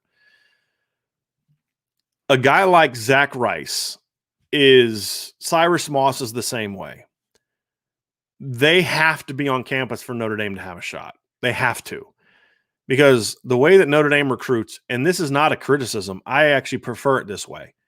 Notre Dame is not going to be the program that makes a million promises they know they're not going to keep. They're not going to do the things that, where they're going to just basically flat out tell the kid whatever he wants to hear. They're very honest recruiters, and I have no problem with that. I'd rather you be honest with the kid and he chooses to go elsewhere. And I tried to do this when I was a coach. I'd rather you be straight with you and you choose to go somewhere else than to lie to you and get you to come here. The reason that means so much to me is because that's what happened to me in college. And that's why I transferred after my freshman years. I was told, yes, you're going to do this. You're going to do this. We love you. You're going to do this. And like the 4th day of fall camp, I got moved to another position. And so you lose that trust and it's just gone forever. And they wasted my time and all those other kind of things. So I would rather them be honest and not get a kid. So and that's why the campus, and Brian Kelly has talked about this a lot. That's why the visits are so important, because you have to really get Notre Dame when you're that kind of big time player. And it's hard to really get Notre Dame if you've never been for some kids. And I think those 2 guys are 2 that I have in my mind as those visits could be a swing. Now, here's the caveat. Here's what I don't know. That's not going to swing it if they haven't been putting on the full court press in the ways that they can. So if Brian Kelly hasn't talked to Zach Rice multiple times, if Tommy Reese isn't constantly on the phone with him, if Jeff Quinn's not constantly on the phone with him, then the visit won't swing it. I'm not saying there are or are not. I don't know. Zach Rice doesn't answer our phone calls or our text messages or our DMs, so I don't know if they're doing those kind of things. So they very well could be. If they are, then that visit could swing things. And I know that the staff is pushing hard on Cyrus Moss, so that's another one on defense that I say that could swing things. Kamari Rogers is another one that I would say the visit could be huge for them. All right. I mean, DBZ says, it's obvious to me that Brian Kelly has something against Jordan Johnson. Why even recruit him then? Well, Brian Kelly didn't really recruit Jordan Johnson. Chip Long did. And Chip Long recruited who Chip Long wanted to recruit. And that's what coordinators should do. I don't know if Brian Kelly has something against Jordan Johnson. That's a pretty serious accusation, but it's I can understand why you feel that way. And it is because Brian Kelly, it seems like, never has anything positive to say about Jordan Johnson. And the few times that he will say something about it, it always seems like there's a caveat of a but. He still stinks here. He's not doing something there. It just never seems like, hey, he's a great player. We just, he's just got to get, he's a great player though. It's never like, he's coming along, but it's always seems negative. So it does seem like it, but let's be honest. That could also be because Brian Kelly thinks he's trying to motivate Jordan Johnson because he thinks Jordan Johnson has a ton of potential. If we're being fair, right? Because we don't know what Brian Kelly thinks. If we're being fair, it could be he doesn't like Jordan Johnson and he wants him to leave so they can free up a scholarship somewhere else. It could be that. It could also be that Brian Kelly thinks Jordan Johnson could be a great player. And maybe he doesn't think Jordan's doing the things he needs to do to be a great player. And that's his way of saying, hey, we're not going to just give you the job because you're a 5-star recruit. You got to earn it. And the way to earn it is to do this, this, this, and this. Now, that still doesn't excuse the overall offensive philosophy that makes it harder for young players to develop. But at the same time, each of these players on their end has to say, okay, I'm going to go out and earn it. Sometimes players do what they need to do to earn it, and they don't get their shot. That just happens, and that happens at Notre Dame. But other times, kids think that they deserve something that they haven't earned yet. Maybe that's going on with Jordan Johnson. I don't know. I don't want to put negativity on Brian Kelly's attitude toward Jordan Johnson. And I don't want to do what I've read too many people do, which is assume negative things about Jordan Johnson when really you have no idea. And so that's why I say, let's be careful with that. Because look, I get it, DBZ. I'm tempted to think that because of how Brian Kelly talks about Jordan Johnson, but I could just as easily explain that he acts that way because he thinks highly of Jordan Johnson. And I don't want to just assume that it's one. Tommy Leonard gives us his ideal starting offensive line. Blake Fisher or Tosh Baker left tackle, Blake Fisher left guard. I think you mean Zeke Carrell, not Quinn Carroll at center. Lugg Spindler at right guard, Jarrett Patterson at right tackle. Josh Lugg's not going to be rotating with anybody at guard. If anything, what I would do there is I would put Patterson at left tackle, Baker at right tackle, and I would have Lugg at right guard, and then I would rotate Spindler and Fisher at left guard. Rotate the two freshmen at guard until you feel like they're both there. All right. With that being said, DBZ's back. With that being said, since I don't think Jordan Johnson will get much playing time, will they force feed Joe Wilkins the ball? I don't know if they're going to force feed him the ball, but I think they're going to try to force feed him playing time, assuming Kevin Austin isn't healthy. And that's just kind of what they do. That's what they do with veteran players. I hope that I'm wrong, but we'll see. All right, Dylan Hoffman asks, if Spindler Fisher gets some starts, see reps this year, how much do you think that strengthens that position group for the 2022 season? Oh, I think it's great. I think I think offensive line is the one position in football, offensive line and quarterback, but even more so offensive line is the position where experience is the best. And even more important is experience working together. And working in the same spots with the same guy to your right and the same guy to your left, because it just makes everything. It's kind of like my wife and I will have conversations and we'll get about halfway into the statement. And like today, I wanted my wife to make me tea. And I said, hey, babe, before the show starts, can you? And she looks at me and goes, do you want me to make you some tea and bring it down? So I said, yes. I mean, so she just knew what I wanted. Our first year of marriage, I would have had to say it twice before she would have understood what I was asking her to do, because we just didn't have that kind of communication experience. And so it's very similar when it comes to football players, like receivers and quarterbacks that have been together for a long time. It's like they don't even have to signal anymore. They're so locked in that they just look at each other like, yeah, okay, we know what we're doing. And that's true of the offensive line. When you've played together for a longer period of time, you know what each other can do. You know the calls. You know that, hey, even if I don't say anything, I know this guy's with me. And so, yes, I think if those guys get experience this year, if they're not starters this year, I would be shocked if they're not starters in 2022, meaning both of them. I think one of them will end up probably starting or playing a bunch this year. But, we'll have to see kind of how the rest of the position group shake out. Does Jarrett Patterson come back and for 2 more years, or is he going to leave after this year? There's a lot of things we don't know. To kind of see how that part goes. All right. Zach Nichols, 2-parter. First, on Wednesday, Brian went through his big board at wide receiver. Where would you rank the big 3, Bradshaw, with the guys Indy has brought in the last 2 years at the position? So are you referring to Xavier Watson, Lorenzo Styles?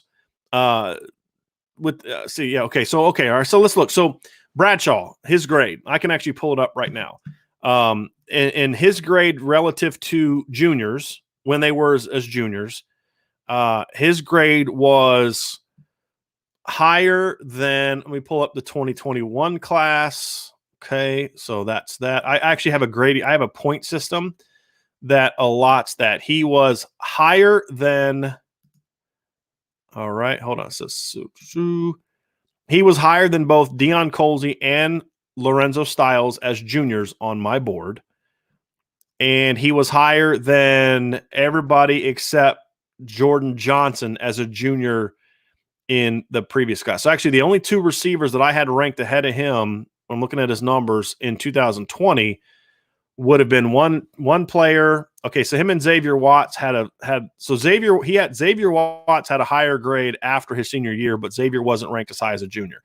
After juniors, the only 2 receivers that I had on the board that had higher grades than Xavier Bradshaw was Jordan Johnson and Jalen McMillan, who went to Washington. So you look at the last 2 years, his junior grade compared to the other junior grades, Jordan Johnson's the only guy that came to Notre Dame that had a better grade as a junior. Now, Xavier Watts, after his senior year, improved and got better, and he was a couple points higher.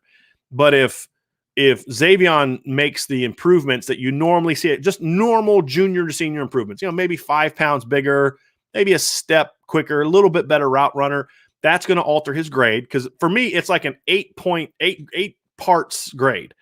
And, grades range from like 70 to 100. And so I grade you out at 8 different categories, and then I add them up, and that's how I get my ranking. So I just compare the points, and I look at where they were as juniors and seniors. Second part of Zach's question.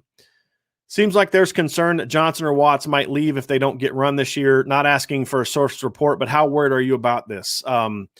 Look, all of that is speculation. We don't know what Jordan Johnson's thinking. We don't know what Xavier Watts is thinking. Right now, both of those guys are really only – I'm sure that they're just focused on battling right now. Will they then have to sit down with their families and reassess things after the season? Sure, a lot of players are going to have to do that, especially with the transfer rule changing. So I think that there's concern because of the new rule, but I also think you have to understand that Jordan Johnson and Xavier Watts both have families that encourage Notre Dame to their kids, and they like Notre Dame as well a lot, but they understand that you're not just there for football only. And I think that's why Lawrence Keys has stayed. Lawrence Keys' mom understands that there's more to just football at Notre Dame. And so even though there was frustration that maybe he wasn't playing as much as he was, stick it out, keep battling. You're going to get your shot, but getting that degree is really important. So I don't think they're just necessarily going to leave just because of playing time. It could happen. I'm a little concerned about it, but we're not even done with spring yet. Maybe Jordan goes out there in his last couple practices, he makes acrobatic catches and plays great in a spring game, or Xavier does the same thing and they'll get their shot. Maybe there's an injury and they get their shot. So I wouldn't think too much about that just yet. Let's get through the end of spring. I'll do some digging, see what I can find out, and hopefully we'll have a better idea. All right. Very early, but Drake Bowen seems to have interest in Notre Dame. He has a lot of interest in Notre Dame very early. All right. Okay. NCAA approved a rule, but not sure on specifics. More emphasis on uniform violations, taunting, and coaches leaving the sidelines.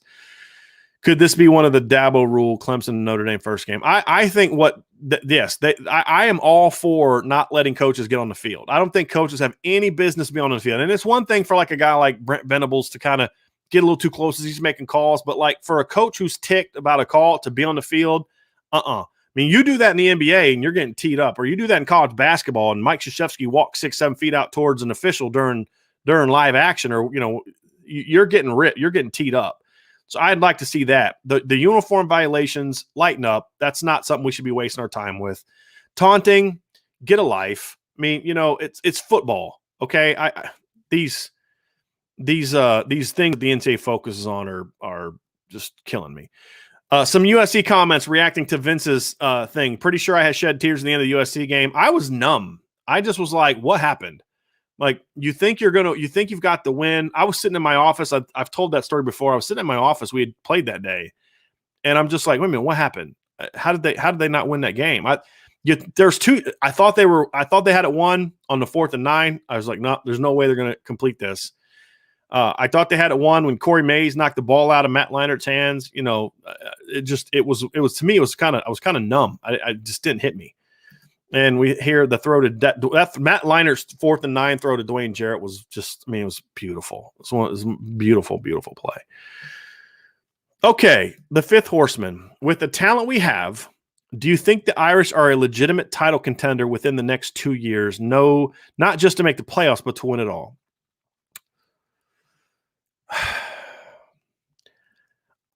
There's a couple positions that I still need to see how good they're going to be. I think at linebacker and at corner, there's talent for them to get there. But I have to see it more. Whereas, like with Braden Lindsey, it's like, hey, if he's healthy, he's going to be a beast. If Kevin Austin's healthy, he's going to be a beast. If they give Chris Tyree the ball more, he's going to be a monster. If they use Tyree and Williams the other more, it'll be, so I'm a lot more confident in the talent actually on offense, which is kind of funny. But I think talent-wise on defense, there's still a couple positions that are a little concerning to me. Just because I like who they signed at corner. I like who they signed. I like Jaden Mickey a lot. They still need but I still think the talent level can continue to improve.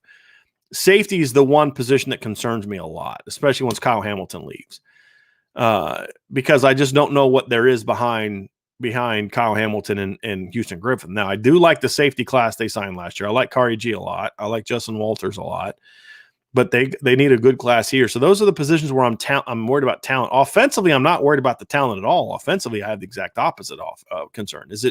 Are they going to run the kind of system that allows them to score the way you need to score? I'll say it again. The teams that have won the playoff games, the semifinal games since they started in 2014 have averaged about 40 points a game. The teams that have, and I'm talking in those games, they've averaged 40 points. The teams that have won the national championship game have averaged 39.7 points per game, and it was only dragged down by the 1 year where Alabama only scored 26 to beat Georgia. Every other year, the team that's won the title has scored at least 35 points every single time. So that's more of my concern there. They're very close. I don't think, and this is where Vince and I disagreed a little bit last week, I don't think they're quite where they need to be to say legitimate title contender, meaning, yes, they match up spot for spot or group for group against Alabama.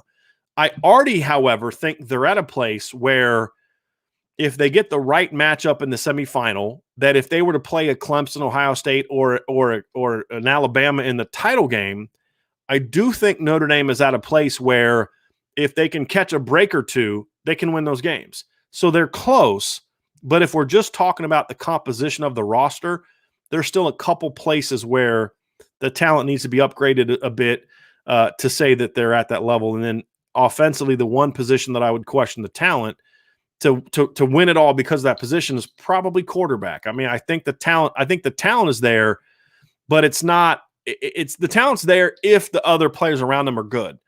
I don't know if there's a quarterback on the roster.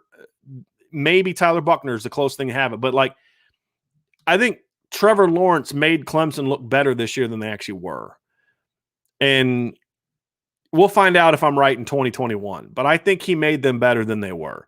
I think Justin Fields did that to a degree at Ohio State this year. And I don't know if Notre Dame has that kind of quarterback where he can just make everybody else around him better. We'll find out if they do. I think they have great point guard quarterbacks, and that's a good thing too. Mac Jones is a point guard quarterback. But if Mac Jones had, lesser players, I don't think Mac Jones is putting up the numbers that he did. All right. Here's another USC game from Alan English. I played a college football game that afternoon and rode home with my parents just so I could. So basically what you're saying, Alan, is you didn't ride the bus home with your team after a game because you wanted to listen to the Notre Dame game. That is awesome. And I have to admit, I did that once. It was actually 2013 when Notre Dame was playing Michigan. My parents were in town visiting. I told the coach, hey, I'm going to ride back my family. We were playing at Albion, actually, up in Michigan. So I'm going to ride back my family. And it was really so I could listen to the Notre Dame Michigan game on the radio. So, so I could listen to the USC game on the drive home. I hurt more from Notre Dame losing than my team losing. I feel your pain. On that one. All right, Dylan asks, Hoffman asks, hypothetical here. 2 years from now, Brian Kelly retires. Marcus Freeman gets promoted to head coach. Does he get Tommy Rees to stay on as OC? Does Tommy want to stay? How would you feel about it? I would say yes and yes to those. I think when you listen to Tommy Rees talk, go listen to his press conference from yesterday. And you listen to how he talks about Clark Lee, and then sorry, my throat's getting a little dry. Then how he talks about Marcus Freeman. And you can see there's a lot of respect and reverence there. And even I know Chip Long a little bit, and he had a lot of praise for Tommy Rees and that relationship. I think Tommy gets along with people really well. I think Tommy also understands that, listen, if in 2 years Marcus Freeman gets the head coaching job, Tommy Rees is still only 31 years old. If Marcus Freeman wants to keep him, I absolutely think Tommy Rees would stay. And then you stay with Marcus Freeman. You guys build Notre Dame up. You go out and win a title. And then one of two things happens. In 4 or 5 years, maybe Marcus Freeman gets a head coaching job, and you're a 35-year-old, and now it's your turn to be the Notre Dame head coach. Or Tommy Rees gets an opportunity to be head coach somewhere, which, and he goes from Notre Dame to there. So I think it would be one to say, how would I feel about it? Look, I've tried to say this as clear as I possibly could. I was very much against Tommy Rees being hired to be the offensive coordinator last year. Very much against it because I thought Tommy Rees was not the right guy for the job in 2020. You had a veteran quarterback. You had a veteran offensive line. You had a quarterback that I thought needed a different voice. And that's why – and you had a coach like Joe Moorhead out there. And I thought Joe Moorhead in 2020 could have got the most out of that roster and maybe also in 2021. But what I also said at the time, and I know some – Dylan, this isn't towards you, but there are some people that didn't hear this part. They just stopped listening at he's not the right hire. I also said that I would like to see Tommy, stay. I thought it would have been good for him to coach receivers or something like that for a year because I having experienced that, I know how much my knowledge of the game, my true understanding of the game changed by I played quarterback. I played receiver for a year, but so that helped. But I mean, coaching tight ends for a year, coaching running backs, coaching receivers helped me really get a better feel for the entire aspects of offensive football. When I was an offensive tight ends coach, I worked a lot with the offensive line coach. And so, again, it just expanded my knowledge of it, and I thought that had been good for Tommy. But then I thought Joe Moorhead's only going to be here for a couple of years before he leaves, and I was all for Tommy Rees taking over after that. So that didn't happen. My opinion of Tommy Rees hasn't changed in that with a little bit more seasoning, I think he can be an excellent offensive coordinator. So if he is that, and he is as good as I think he's going to be, works on the recruiting trail like he has, and then continues to improve and get better as he gets more experience. If Marcus Freeman is the head coach at Notre Dame when Kelly retires, it means Notre Dame kept winning. If Notre Dame retires, if Kelly retires after 2022 because Notre Dame went 7-5, you're probably not going to hire a coach from that staff. If Kelly retires and you keep Marcus Freeman, it's because you're winning. I could absolutely see Tommy Rees staying, and if he did, I'd be thrilled about that. Thrilled about it because I do think from a potential standpoint, Tommy Rees has the potential to be an outstanding offensive coordinator at Notre Dame or anywhere really. Is it indicative of anything that Shane Simons, Equinemy St. Brown's, and Jordan Johnson's highly ranked younger brothers went elsewhere? I don't know who Jordan Johnson's younger brother is. Maybe I should, but I don't know who that is. Shane Simon's younger brother, Cody Simon, was not a guy that Notre Dame pushed for. So they liked him early, but they backed off. So I don't think that's necessarily an issue. The St. Brown's was a completely different animal. And honestly, I'm not upset about that. They never really pushed for Osiris St. Brown either. So I don't get too much wrapped into that. Honestly, the reality is, Christopher, is parents that do it right allow each kid to make their own decision. And that's why you see kids not go to their dad's alma mater. It's why you don't always see brothers playing together. To me, I don't make a whole lot of that, and every circumstance is different. We've also seen brothers sign up. We saw the Akwaras, the brothers sign up. We saw it with the Golics. We've seen brothers go to the same school that at Notre Dame that their older brothers went to. It's every situation's different. All right. Okay. Here's heard out in Twitter world that Elko, one of several candidates for the Kansas head coaching job. I hope he doesn't take that job. That to me is just that is a job I would not want to take. And I wouldn't want to take that. All right. Here we go. Dylan Hoffman, usually make a trip to South Bend for a game once a year. Next year, buddies and I were looking to make the spring game a tradition, something you'd recommend or no. Yeah, I think the spring game is a lot of fun. I do. You can come. Here's the thing that's nice about the spring game. There's a lot of people there. You can tailgate. You can do all the stuff that you can do, but it's only like 20, 30,000 deep, which means there's enough people there to have some fun and tailgate and do different things, but there's not as much pressure because there's a game that Saturday. Some people will come to the spring game and not actually go inside or go inside late because that's not really the point. It's about coming and having fun.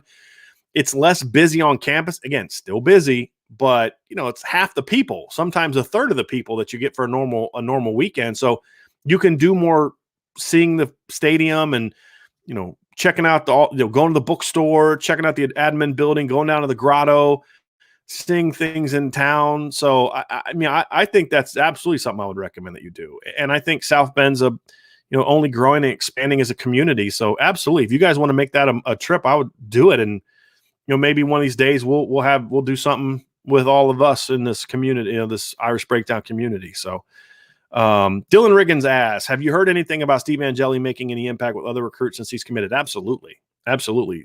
Steve Angeli's recruiting his butt off for Notre Dame. There's no question about it. Okay. Matthew Edwards says, if Cone has a monster season, was it because BK finally found a quarterback that could make the most of his offense, or is it because a fully formed, mature quarterback didn't have time to regress like past Notre Dame quarterbacks? That is one of the best questions anyone has ever asked. I have to say, and look, if you're someone who thinks everything is wonderful at Notre Dame, plug your ears because you're not going to like this answer. This is my most objective answer I could possibly give. If Jack Cohn has a big year this year, I think it's partly three reasons. Number one, he's going to have a lot of talent around him, skill-wise. There's a lot of talent in Notre Dame. You have a very good backfield. You have the best tight end in the country and a very good receiving core. I think this year Notre Dame has a chance to have one of the 5 best backfields in the country. I think they have a chance. They have the best tight end in the country and arguably the best depth chart at tight end in the country. Definitely top 5. And I honestly believe they have a top 10 receiving group talent-wise, and if they play to their potential, it's definitely going to be top 10. You have a lot of talent around them. So I think that's a part of it. Part of it, number 2, is that, if they make the necessary philosophical and schematic changes, is part number 3. And then part number 2, and then part number 3 is that Jack Cohn was developed in a system that was not Notre Dame's, which means the things that have plagued past Notre Dame quarterbacks, which is too many cooks in the kitchen, Brian Kelly probably maybe being more involved than he should at certain times, especially as he stopped being as engaged with the offense like he was early. Just all the things that go with being at Notre Dame as a quarterback, all the pressure, all the interviews, all those different things, was able to avoid all that and play in a system that was more built around fundamentals, which is what Wisconsin's all about. I think that would factor into it as well. So I do think there's something to your question. There's no question about it. Christopher says Notre Dame would make more money, TV money, by joining a conference. Nobody disputes that, but there has been several cases made, and Pete Sampson made one a couple years ago that was very well done, that anyone that really studies this issue will realize is that Notre Dame may make more TV money, but they would actually probably over time lose more money than they make off the TV if they stopped being an independent and traveling around the country. That's why Notre Dame has such a huge endowment, and they get so much donation money every year, is because of that. Okay. Corey D, are we going to endure another exasperating season where explosive and athletic wide receivers like Jordan Johnson, Xavier Watson, Lorenzo Styles play? What are you hearing? I've heard 2 different things. I mean, Brian Kelly says what he says in the press conference, but then I've also heard that from sources that those guys are getting a lot of reps. I've heard Xavier Watson has gotten reps with the first team at times. I've heard, Lorenzo Styles, a guy they're very high on. I think we need to just look. I'm going to continue to evaluate what the coach says. And when Coach Kelly says things like he said the other day, I'm going to talk about it and what that potentially means. But I'm also going to remain cautiously optimistic that those guys are going to get their opportunity in the fall to go play. And if they stick it out, then we're going to get a chance to see those guys perform. I think I'm confident in saying we will see a deeper rotation this year than we have seen in the past. And I'm hoping that the schedule will set up nicely enough with Florida State and Purdue and Toledo and teams like that to where maybe they do get those guys into games, even if it's in sort of a backup role late in the game, and they get their chance to make plays and they take advantage of it. So, okay, Brand, I did think that was true because I saw his dad at the camp they were at the other day, and I thought it was him. So, okay. Dylan Hoffman asks, I believe Notre Dame recruited Prince Colley and Nolan Ziegler to play Rover. Can you compare their games a bit, and who has this higher ceiling in your opinion? I would probably go with Prince Colley as having a higher ceiling right now, but I'm holding out. I'm writing that lightly in pencil because I think the one thing Nolan Ziegler has that Prince doesn't have is phenomenal length. I think Nolan Ziegler is probably the most underrated recruit in Notre Dame's class right now. I have him down as a top 200 recruit. I think by the time it's all said and done, he could be sniffing the top 100. I think he's long, he's athletic, he's very talented, he's rangy, he's very fluid, he can thump. I think he's got a chance to be a really good football player. Prince Colley's a little on the shorter side, although he does have good length. He's more about explosiveness and just that burst and power. So they're very different players. And I could see a scenario in which Prince Kollie maybe eventually plays more of a will position and Nolan Ziegler's the rover. I could definitely see that depending on how his body develops. I could also see Nolan Ziegler blowing up and being over 230 pounds because he's got a great frame and he ends up moving inside. So I think they can play together. They have very different games, but I'll say this. After their junior seasons, I think Nolan Ziegler was a slightly better prospect. Prince had a monster senior season. He got taller, he filled out his frame, and he had another burst in explosiveness. And I liked Prince when he committed. I remember when he got offered, and I was like, okay, some kid I've never heard of or barely heard of, but he's a 3-star. What's this going to look like? And as much as I hate the star ranking, that still pops in my head from time to time when I see that they've offered a 3-star kid. Then I popped in Prince's film, and I liked what I saw. And then, of course, you watch the senior film, and he just blew up. I mean, he got way better. And to me, at that same age, Nolan's a little bit better, but Prince made a huge jump. So if Nolan doesn't also make a huge jump, then he won't have the same as high of a grade based on their senior film. Okay. JJ Goodway. In Reese's PC, he mentioned most every receiver except for Xavier Watson. He hasn't really appeared in any practice videos for 2 weeks. Is he not practicing? Is he behind a lot of other guys? I don't have an answer for you. He was on the practice films a lot early. He hasn't been in a while.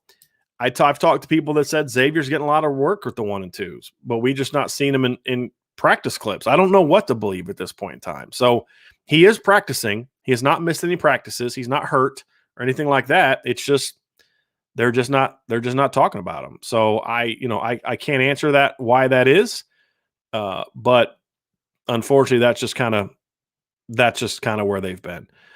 All right. John Climax says, all right, great job as always. Vince spoke to what has to be happen on D. I agree, but would add that if the line gets after it, it will make everyone's job easier. John, I agree with you completely. And that's why I think the D line as it is going to be good enough, in my opinion, for Notre Dame to have a top 10 defense this year. Even if the corners don't make big jumps and Houston Griffith is good, but not great. Because to your point, what you're getting at is if your defensive line is pressuring the run game and getting after the quarterback, it's going to make you don't have to cover as much. You're going to make more plays. And so I think that is why I think it's a top 10 defense. Where I would say is it's not just enough to get after it, but when you're playing those big games, Clemson in the ACC title game, Alabama in the postseason, whether it be Georgia or Oklahoma or Ohio State in the playoff, or big bowl games, you not only need your D-line as a whole to be really good, you need somebody to play at an elite level. And that's the thing that's the difference for me between top 10 and top 5. But to your point, you're absolutely right. The defensive line is the key. And this is a shameless plug. I wrote an article today. It posted about around 11 o'clock. So if you haven't seen it, check it out at irishbreakdown.com. And it is actually, I'm going to see if I can put it into the chat. But it's essentially Marcus Freeman explaining how the defensive line is going to be this is going to be a defensive line driven group, and that's his defense. And he had to kind of not be that way really at Cincinnati because he didn't have the kind of talent that he's going to have at Notre Dame. He's got some very, very good talent at Notre Dame. So I think that is going to be the key between it being top 10 or top 5. And I think you're absolutely right. The defensive line makes everybody else better, 100%. And that's why it's been so fun to watch the job that Mike Elson has done coaching and recruiting the defensive line. Because Notre Dame, that was the big thing for Notre Dame for a long time, was they just didn't have the depth that other people had at that position. And now they're definitely getting to that point. All right, Dylan Bennett. I say you haven't been a while. It has been a while. Hey guys, been a while, but I'm curious. How many guys do you think get drafted next year? Also, Kyle Hamilton gets drafted top 10, fact or fiction? I'd have to go through and really look at the roster. Honestly, I have not looked at 2022. I'm going to start doing that this week because I always, after the draft, I come up and like that Monday, I'll have like a, looking ahead to 2022 kind of thing. Kyle Hamilton to me is a top 10 talent. Now he's got to make growth as a junior that all young guys that age have to do. But yes, he is to me a guy that has a chance to be a top 10 pick. He is a phenomenal player. And I think if he fills out his frame, you could start seeing people talking about him being able to play in the second level as well. He was much better in the box as a sophomore than I thought he would be. And that's coming from someone who had him as a 5-star from day one. Matthew, thank you so much for this. Really, really appreciate that. Appreciate your support of our channel, not just with your time, but also with your money, man. I really, really appreciate that. We're going to continue to keep it up. There's no doubt about that. We're having a lot of fun with this. And this has been, I want to thank all y'all for being here with me today, because this has been a rough week for a lot of us around Notre Dame football and in the media, losing Lou and being able to do things like this and just get your mind off it for a little while has been a big one. So, really appreciate all y'all for being a part of this. And we still got a lot of questions here. So, here we go. Dylan Bennett, is Lucas a Notre Dame lean right now? I wouldn't call him a Notre Dame lean. What I have said for a while is that I absolutely think Notre Dame is in his top 3 or 4. I think Notre Dame is in as good a position as anybody. I don't think he's necessarily leaning anywhere, and we have to get him back on campus to where I really feel that way. But I don't think Notre Dame could be in a better position with him going into visits. I really like where they're at. And then Dylan Hoffman talks about that. The interest is definitely mutual. It is definitely mutual. All right, Dylan Bennett. This is an interesting one. This is talking about the receivers. We have upperclassmen who are explosive and athletic. You're asking, will there be a rotation that includes those you mentioned? Answer, probably not. That's the key, Dylan. You nailed it. You absolutely nailed it. The guys that a lot of people are wanting Jordan Johnson and Xavier Watts to play over are the same guys that 2 years ago they wanted to play over Chris Fink and Ben Skoranek and Javon McKinley. I don't think Jordan Johnson is their best or second best receiver yet. What my issue, or the same with Xavier Watts, I think Braden Lindsey and Lawrence Keys and Kevin Austin could be dynamic players. I'm much higher on Avery Davis than a lot of people seem to be. A lot of people in this community that we're talking about, people just don't seem to have the same excitement for him that I do. My thing is not that they should be the number 1 or 2 guy. It's that they need to be in the rotation. They need to get that opportunity. And then if they step up and make a bunch of plays, and they can rise up the depth chart, or if they don't make plays and you don't play them anymore, but they need that opportunity to play. And here's a great point.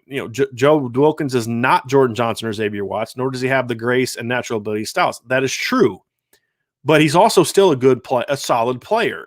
And to me, if it comes down to Joe Wilkins is playing 60 snaps a game, then I may lose it.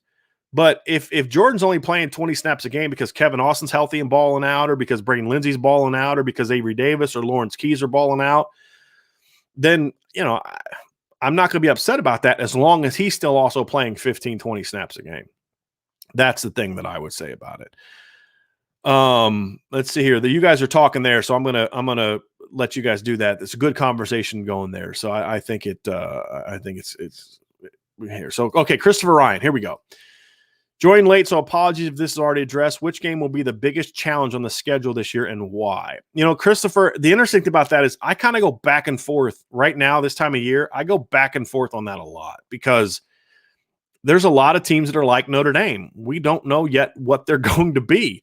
And that to me is going to factor in who the biggest challenge is. I think to me, there's a group of 3 or 4 teams that I look at and say that game is in my let's see how things progress. USC is going to be that way because it's a rivalry game. USC has a lot of talent. They lost some really good players, and so I don't know if USC is going to be a great team next year, but they weren't a great team in 2018 and took Notre Dame down to the wire. They weren't a great team in 2019, and Notre Dame, Notre Dame needed to kind of score late to put that game away. And this team is going to be similar to that. It's that air raid. Keaton Slovis is not going to be a junior. He's going to have a lot more experience. So that's a game that always concerns me. And rivalry games always concern me. Wisconsin concerns me because they're going to be a big physical team. And if Notre Dame doesn't adapt their offense to a way that allows them to use their speed to their advantage, and they try to play bully ball against Wisconsin, it's not going to go well. So that concerns me a little bit. North Carolina should once again have a high-powered unit. That's a game that concerns me. Those 3 are probably the ones I'm most concerned about at this point in time. Cincinnati's an interesting one because I think that the knowledge that the two staffs have of each other is going to help Notre Dame more than it's going to help Cincinnati, because I think Notre Dame has top to bottom the better players. So I think those are the 4 games to me that I look at and say the ones I'm most concerned about. And right now, the one I'd probably say I'm most concerned about is probably USC, simply because of their talent level and just the fact that it's a rivalry game. That's where I'm at. Wisconsin is going to be my biggest one if Notre Dame doesn't make the schematic adjustments, but I'm confident they're going to make enough adjustments where they're going to be able to out-athlete Wisconsin. That's at least where I'm at. Here's Christopher. Back up the Brinks truck for Brian Hartline. Yes, he's done a phenomenal job at Ohio State. He's not on my list because I don't see there's not a chance in the world that Brian Hartline leaves his alma mater to come be a position coach at Notre Dame. I think the only way Notre Dame would be able to ever be able to get a guy like that, because he's at his alma mater, is to make him the offensive coordinator, which you're not going to do when you have Tommy Rees. So yes, that would be a guy that would be on my list if I thought there was a chance, and heck, it would happen, but it's not going to happen. Domer, Texas 22. Any concern that Fisher Spindler getting so many reps could be related to the lack of development of Quinn Carroll, Kristofic? Could this be a Jeff Quinn issue? I think it's a fair question. I don't really feel in the mood to hammer Coach Quinn today, but I did say earlier that I think that we just haven't seen the development of younger players the last year or two as we needed to see. And I think that's true of the offensive line as well. Whether that's a Coach Quinn issue or a Brian Kelly issue could be debated, but I think the fact that none of those young guys have progressed to the point where they can beat out freshmen, even talented freshmen, to me is problematic. You know, even that 2014 team that had all of its struggles was still good enough with Nick Martin, with Christian Lombard, with Steve Elmer, with Matt Hegarty, that and Ronnie Stanley, that Quentin Nelson didn't play. Quentin Nelson still redshirted that year. And do you want to tell me that those – I mean, Quentin Nelson was a big-time recruit as well. Quentin Nelson was not better than Rocco Spindler. So I have a hard time viewing it as, yes, they're very talented players, but are they really that much better that they're already starting 10 practices into the spring? I have an issue with that. Here we go. Let's see here. Guys, Dylan, is there any talk with sources that a receiver or D lineman could be looking to transfer? With spring coming to a conclusion, I figure some hard decision we need to make. Yes, a lot of hard decisions need to be made. But honestly, if there were kids that were looking at transferring right now, they would have already transferred, like Kendall Abdur-Rahman. Let's get through spring. Let's get through finals. Give us a week or two after spring and we'll eventually get into that. But I just think it's unfair for us to start making questions about who might transfer, because then we're just looking at it from an outside standpoint of, well, he's not playing, so equals transfer. Not every kid's that way. Not every kid says, oh, you know, you can be ticked that you're not playing and still not say, I'm leaving. We've seen a lot of Notre Dame kids be that way. I mean, Miles Boykin could have left and he didn't. There have been plenty of guys that could have left because they were upset they weren't playing more. You think Brock Wright was happy that he sat for 4 years as a number 3 tight end? Of course not.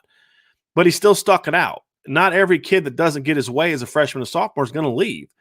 And we don't know which of those kids in Notre Dame are going to be that way. Do I expect transfers after the spring?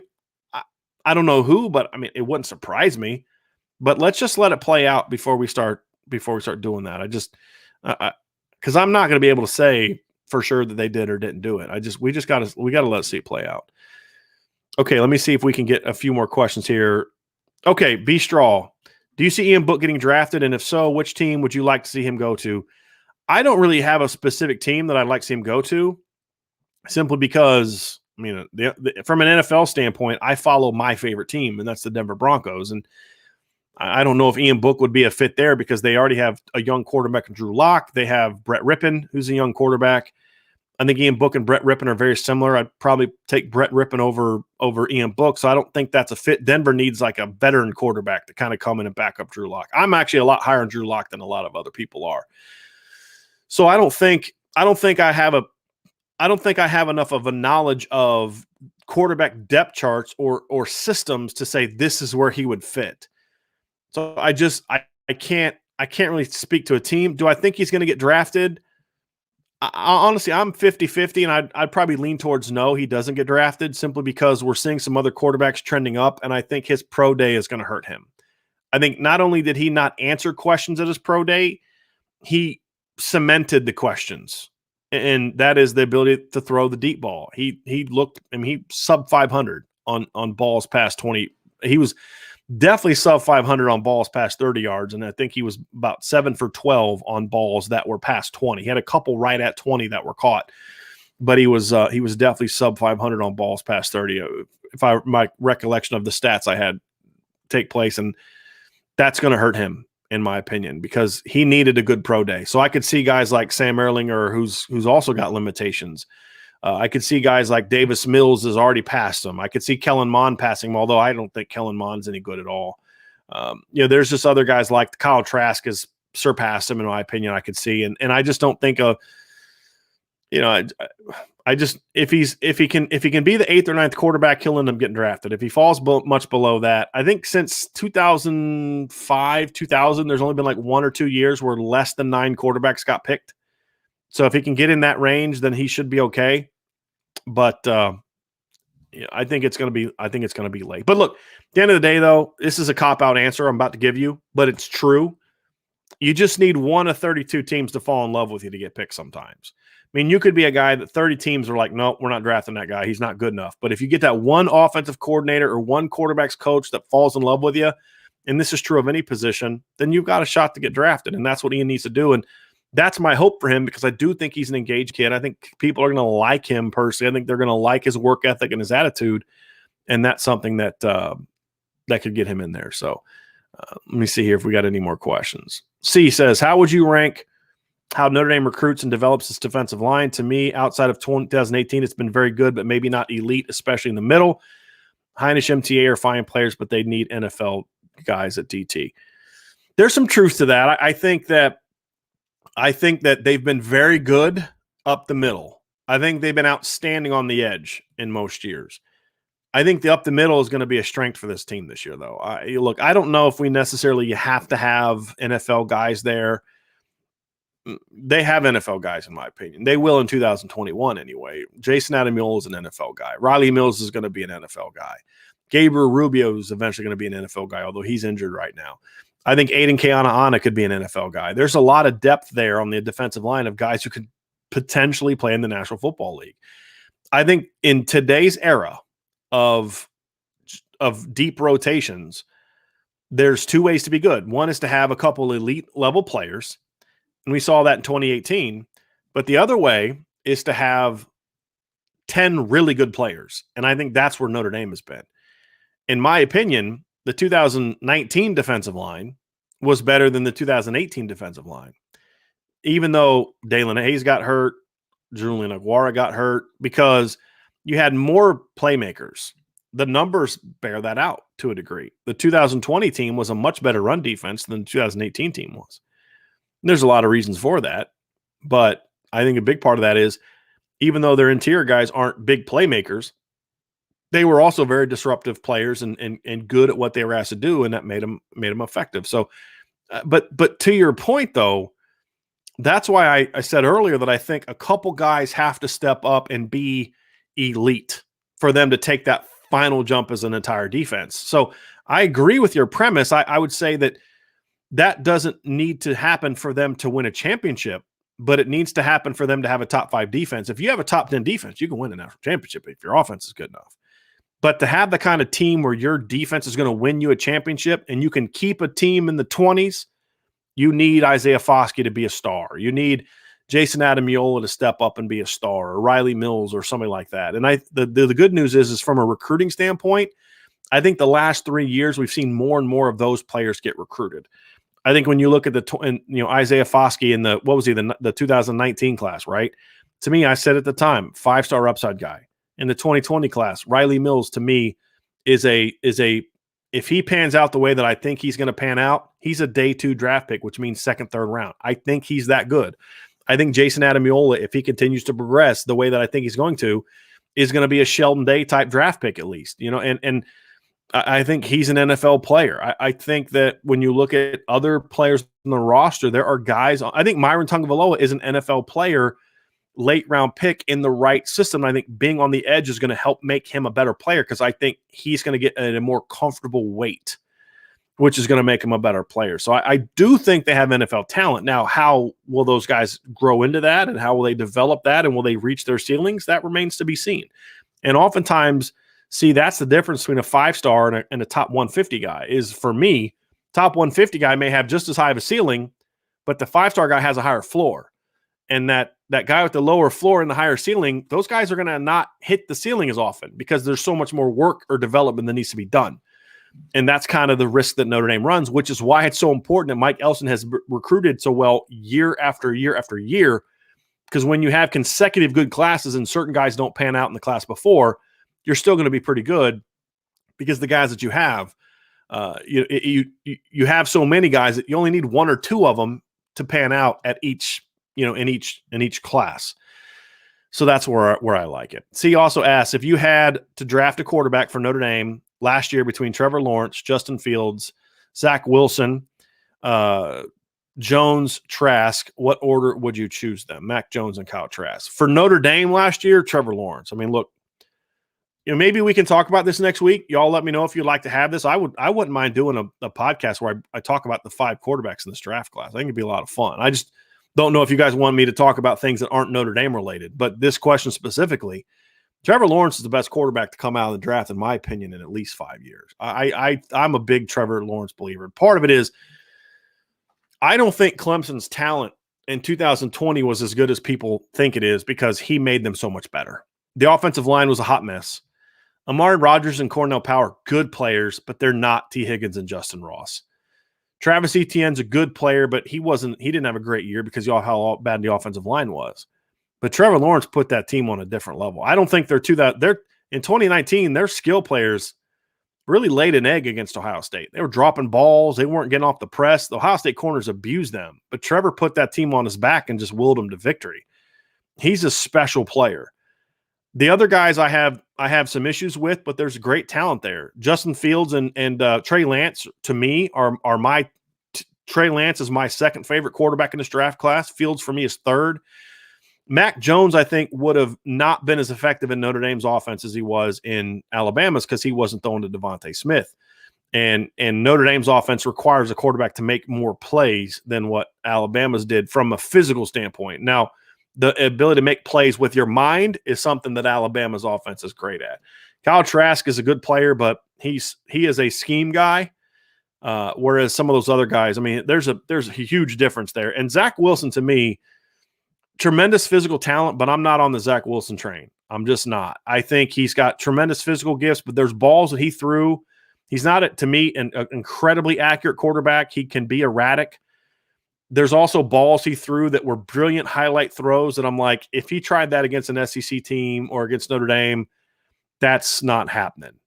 And it's not a shock to me that he played a much softer schedule this year and went from a dude that in 2019 had 11 touchdowns and 9 picks to now all of a sudden he's this all-world quarterback. I would take Justin Fields. I would take Trey Lance before I would take Kyle Wilson. That's just my prediction. That's just my opinion.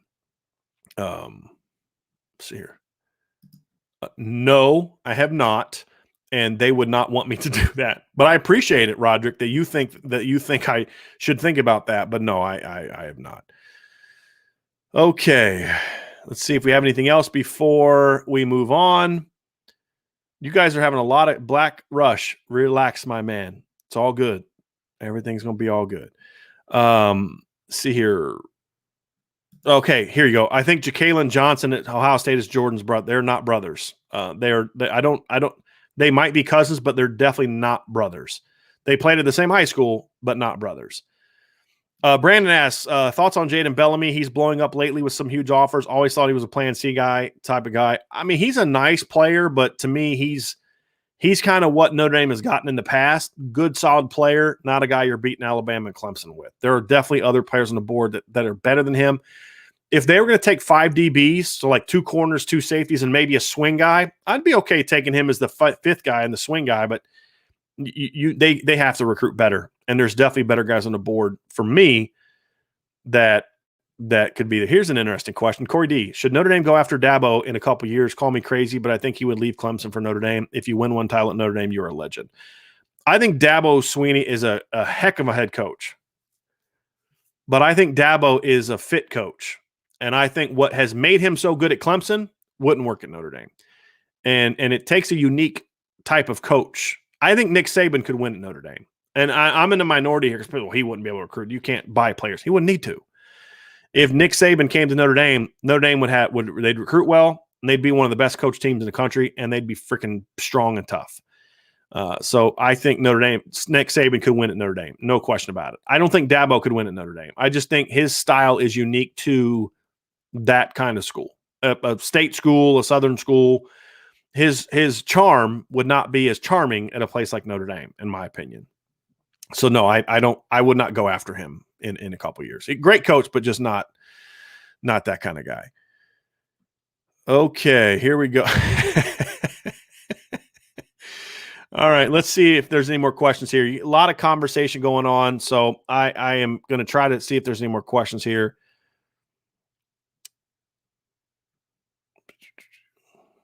Corey D, you and Lou were the best together. Sorry about your loss. I had so much fun doing podcasts with Lou.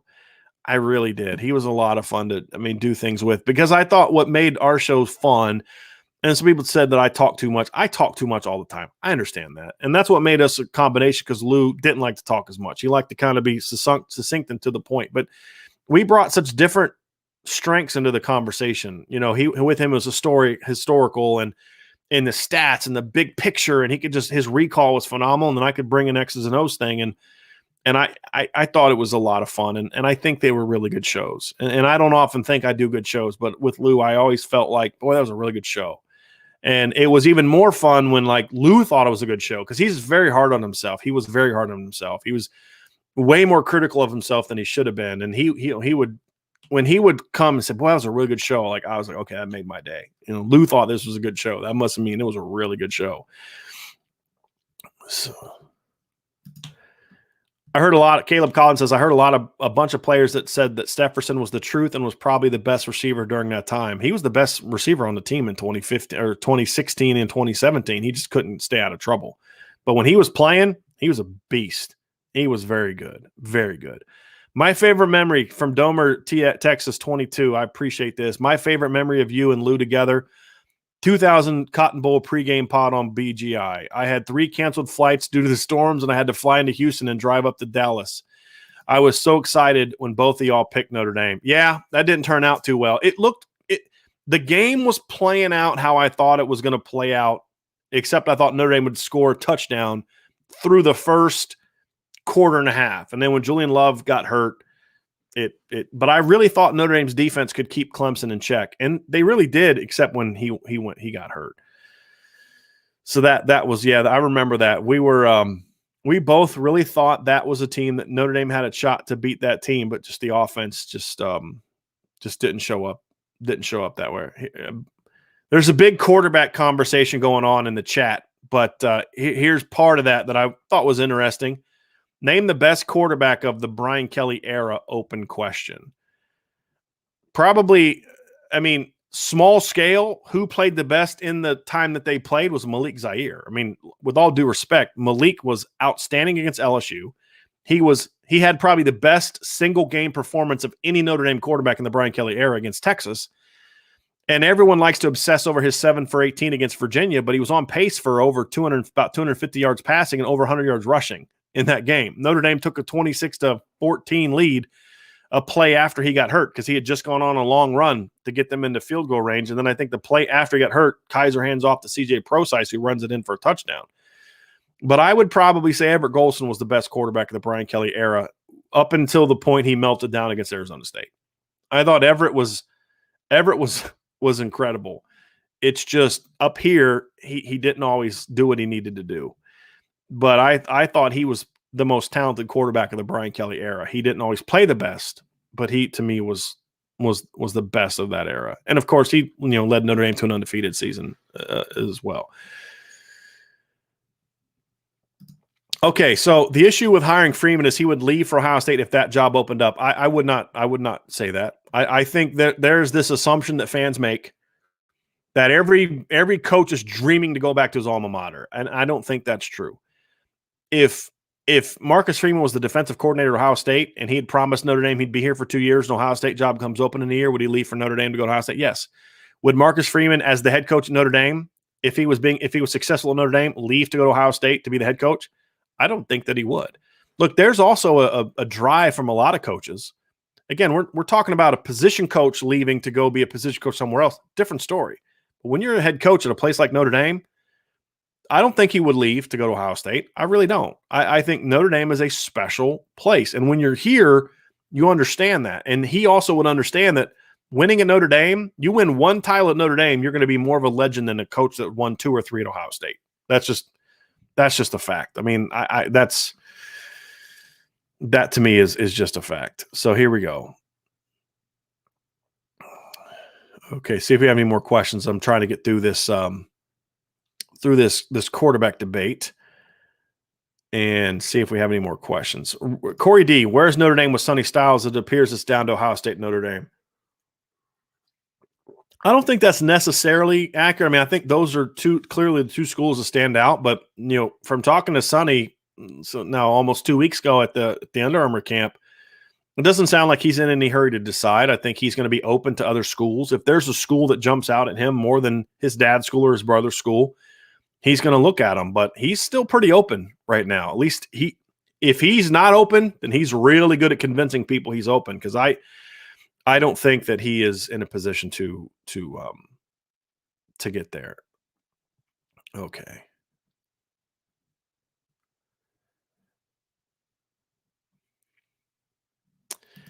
Indy Dog 1045. Blake Fisher is competing with Spindler for left guard, not left tackle. Patterson is the left tackle. Baker just won right tackle. Lugg is right guard. That's not accurate. Blake Fisher has not taken a single snap of guard all spring. Could he play guard? Yeah, I've talked about this a ton. I actually like him better at guard. But he is not competing with Spindler for left guard. He is playing left tackle beside Spindler right now. Could that change in the fall? Could he move to guard? Yes. I said earlier in the show, I'd like to see those two rotate at guard. But right now, he is not playing guard. He's playing tackle. Brian Kelly also said in his most recent press conference that they are going to leave Josh Lugg at tackle because he's more comfortable at tackle. That could change. Yes. But based on what we've seen in practice and based on what Brian Kelly said, that's not necessarily accurate. Okay, see if we have any more questions. Okay, the chat is getting a little bit out of hand. I'm all for debate. I like intense debate. You guys know that. Let's chill out a little bit with the name calling here. Okay, Christopher, here's a good question. How can anyone get an accurate eval on Mac Jones considering all the talent around him? This is where I think we have to understand a couple things about how to properly evaluate quarterbacks. And I think the one thing that NFL teams are seeing in Mac Jones that I saw when I studied his film and when I got my hands on more all 22 film after the season, you really see it. Yes, he had talent around him, but you can determine things about a quarterback that are independent of talent. And part of that is, what is his decision making like? How does he process reads? How does he handle the pocket? And to me, when I look at Mac Jones, I see a guy that's about as good as any quarterback in the country when it comes to, if not the best, when it comes to processing the defense pre and post snap, getting the ball exactly where it needs to go. And I think that's a skill that can't always be taught. Notre Dame fans saw that firsthand, and they've seen that firsthand for years. Mac Jones is incredibly smart. He his decision making is outstanding. His timing is tremendous. And you can see that stuff from film. And that doesn't have anything to do with his talent. Now, does his talent maybe give him more confidence to make throws that other quarterbacks wouldn't make? Sure.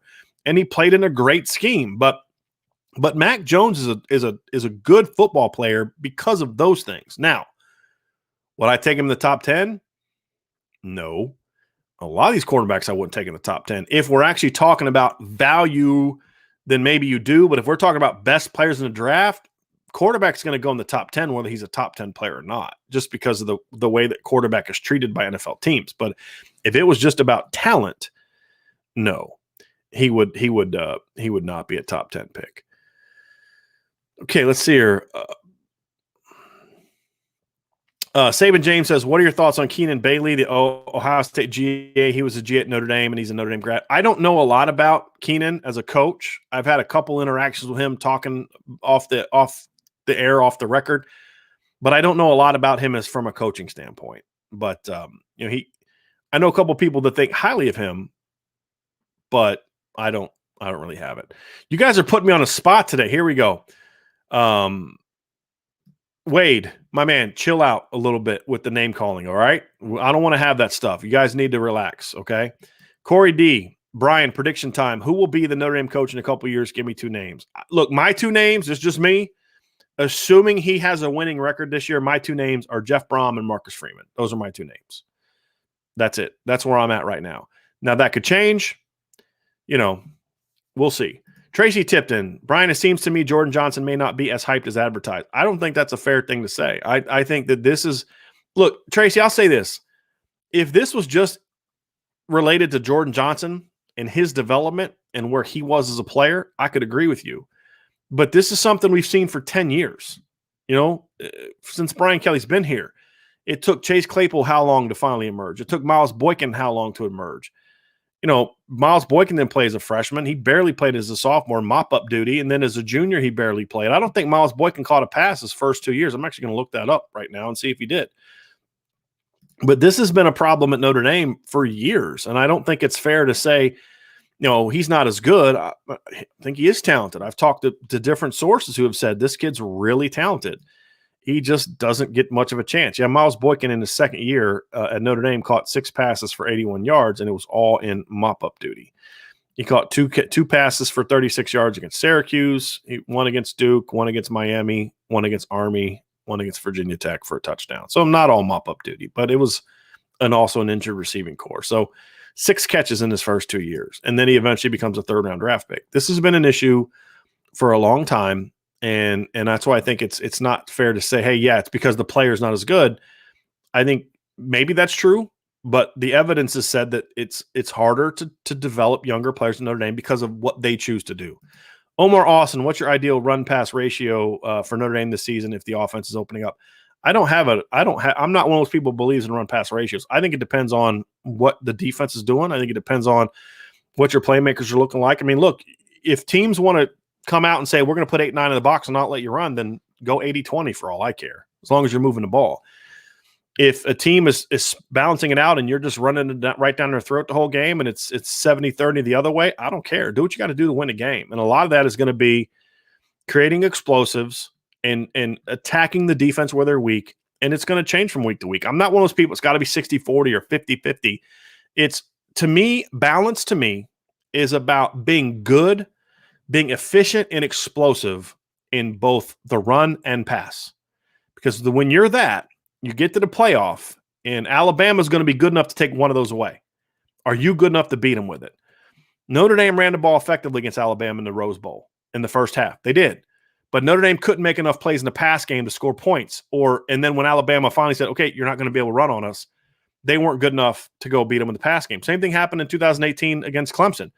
If you go back and look at Notre Dame early, they were running the ball early. You remember that short yardage play early in the Clemson game, first quarter, where Javar Armstrong carried the ball, and the Notre Dame offensive line just took Clemson and just drove them like 8-9 yards off the ball.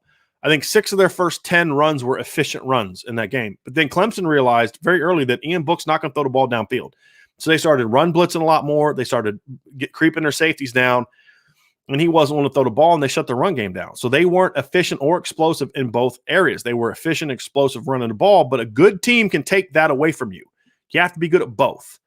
And that, to me, is balance. It's not about run-pass ratios, especially since, for me, I consider bubble screens, look screens off RPOs, I consider that an extension of the run game.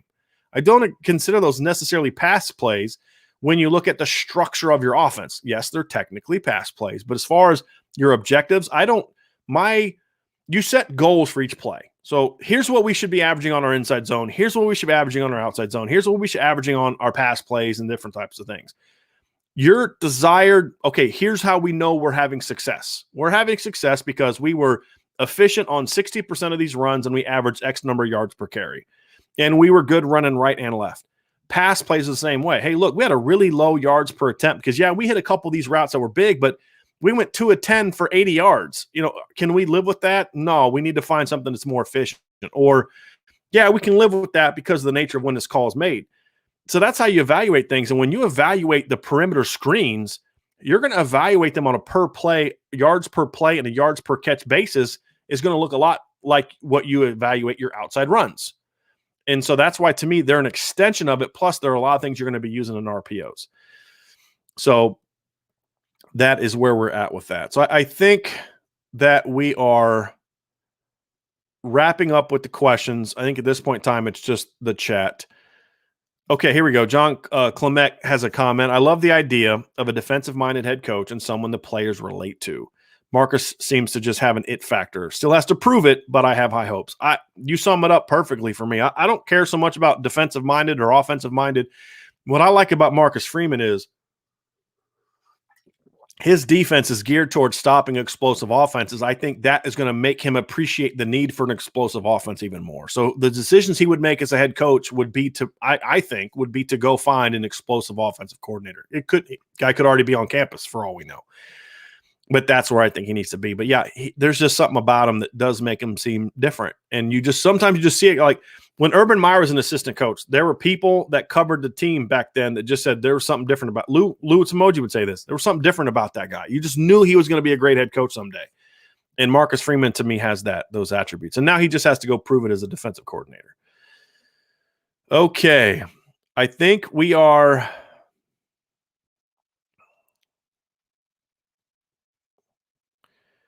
we're good here. So I think that is where we're at. So I appreciate everybody for being here today. I know this went long, but I really needed this. I needed to be able to talk some Notre Dame football. I needed to be hanging out with y'all. It was a lot of fun to be on the chat today.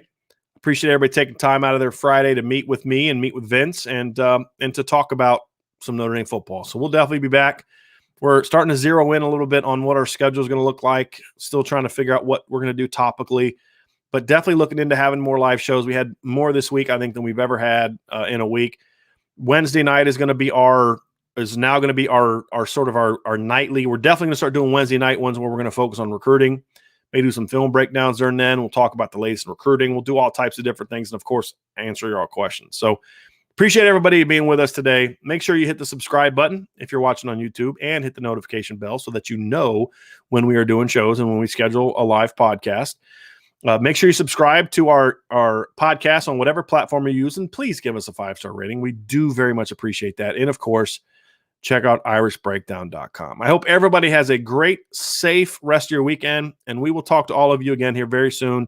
We will be back on Monday to talk more football, and hopefully we'll be closer to really getting into what our schedule is going to be. And, of course, next week is going to be a very fun, busy week as we get ready for the last week of Notre Dame football and the lead up to a draft. It's going to be a whole lot of fun. So we'll definitely have some draft talk next week. So everybody be good.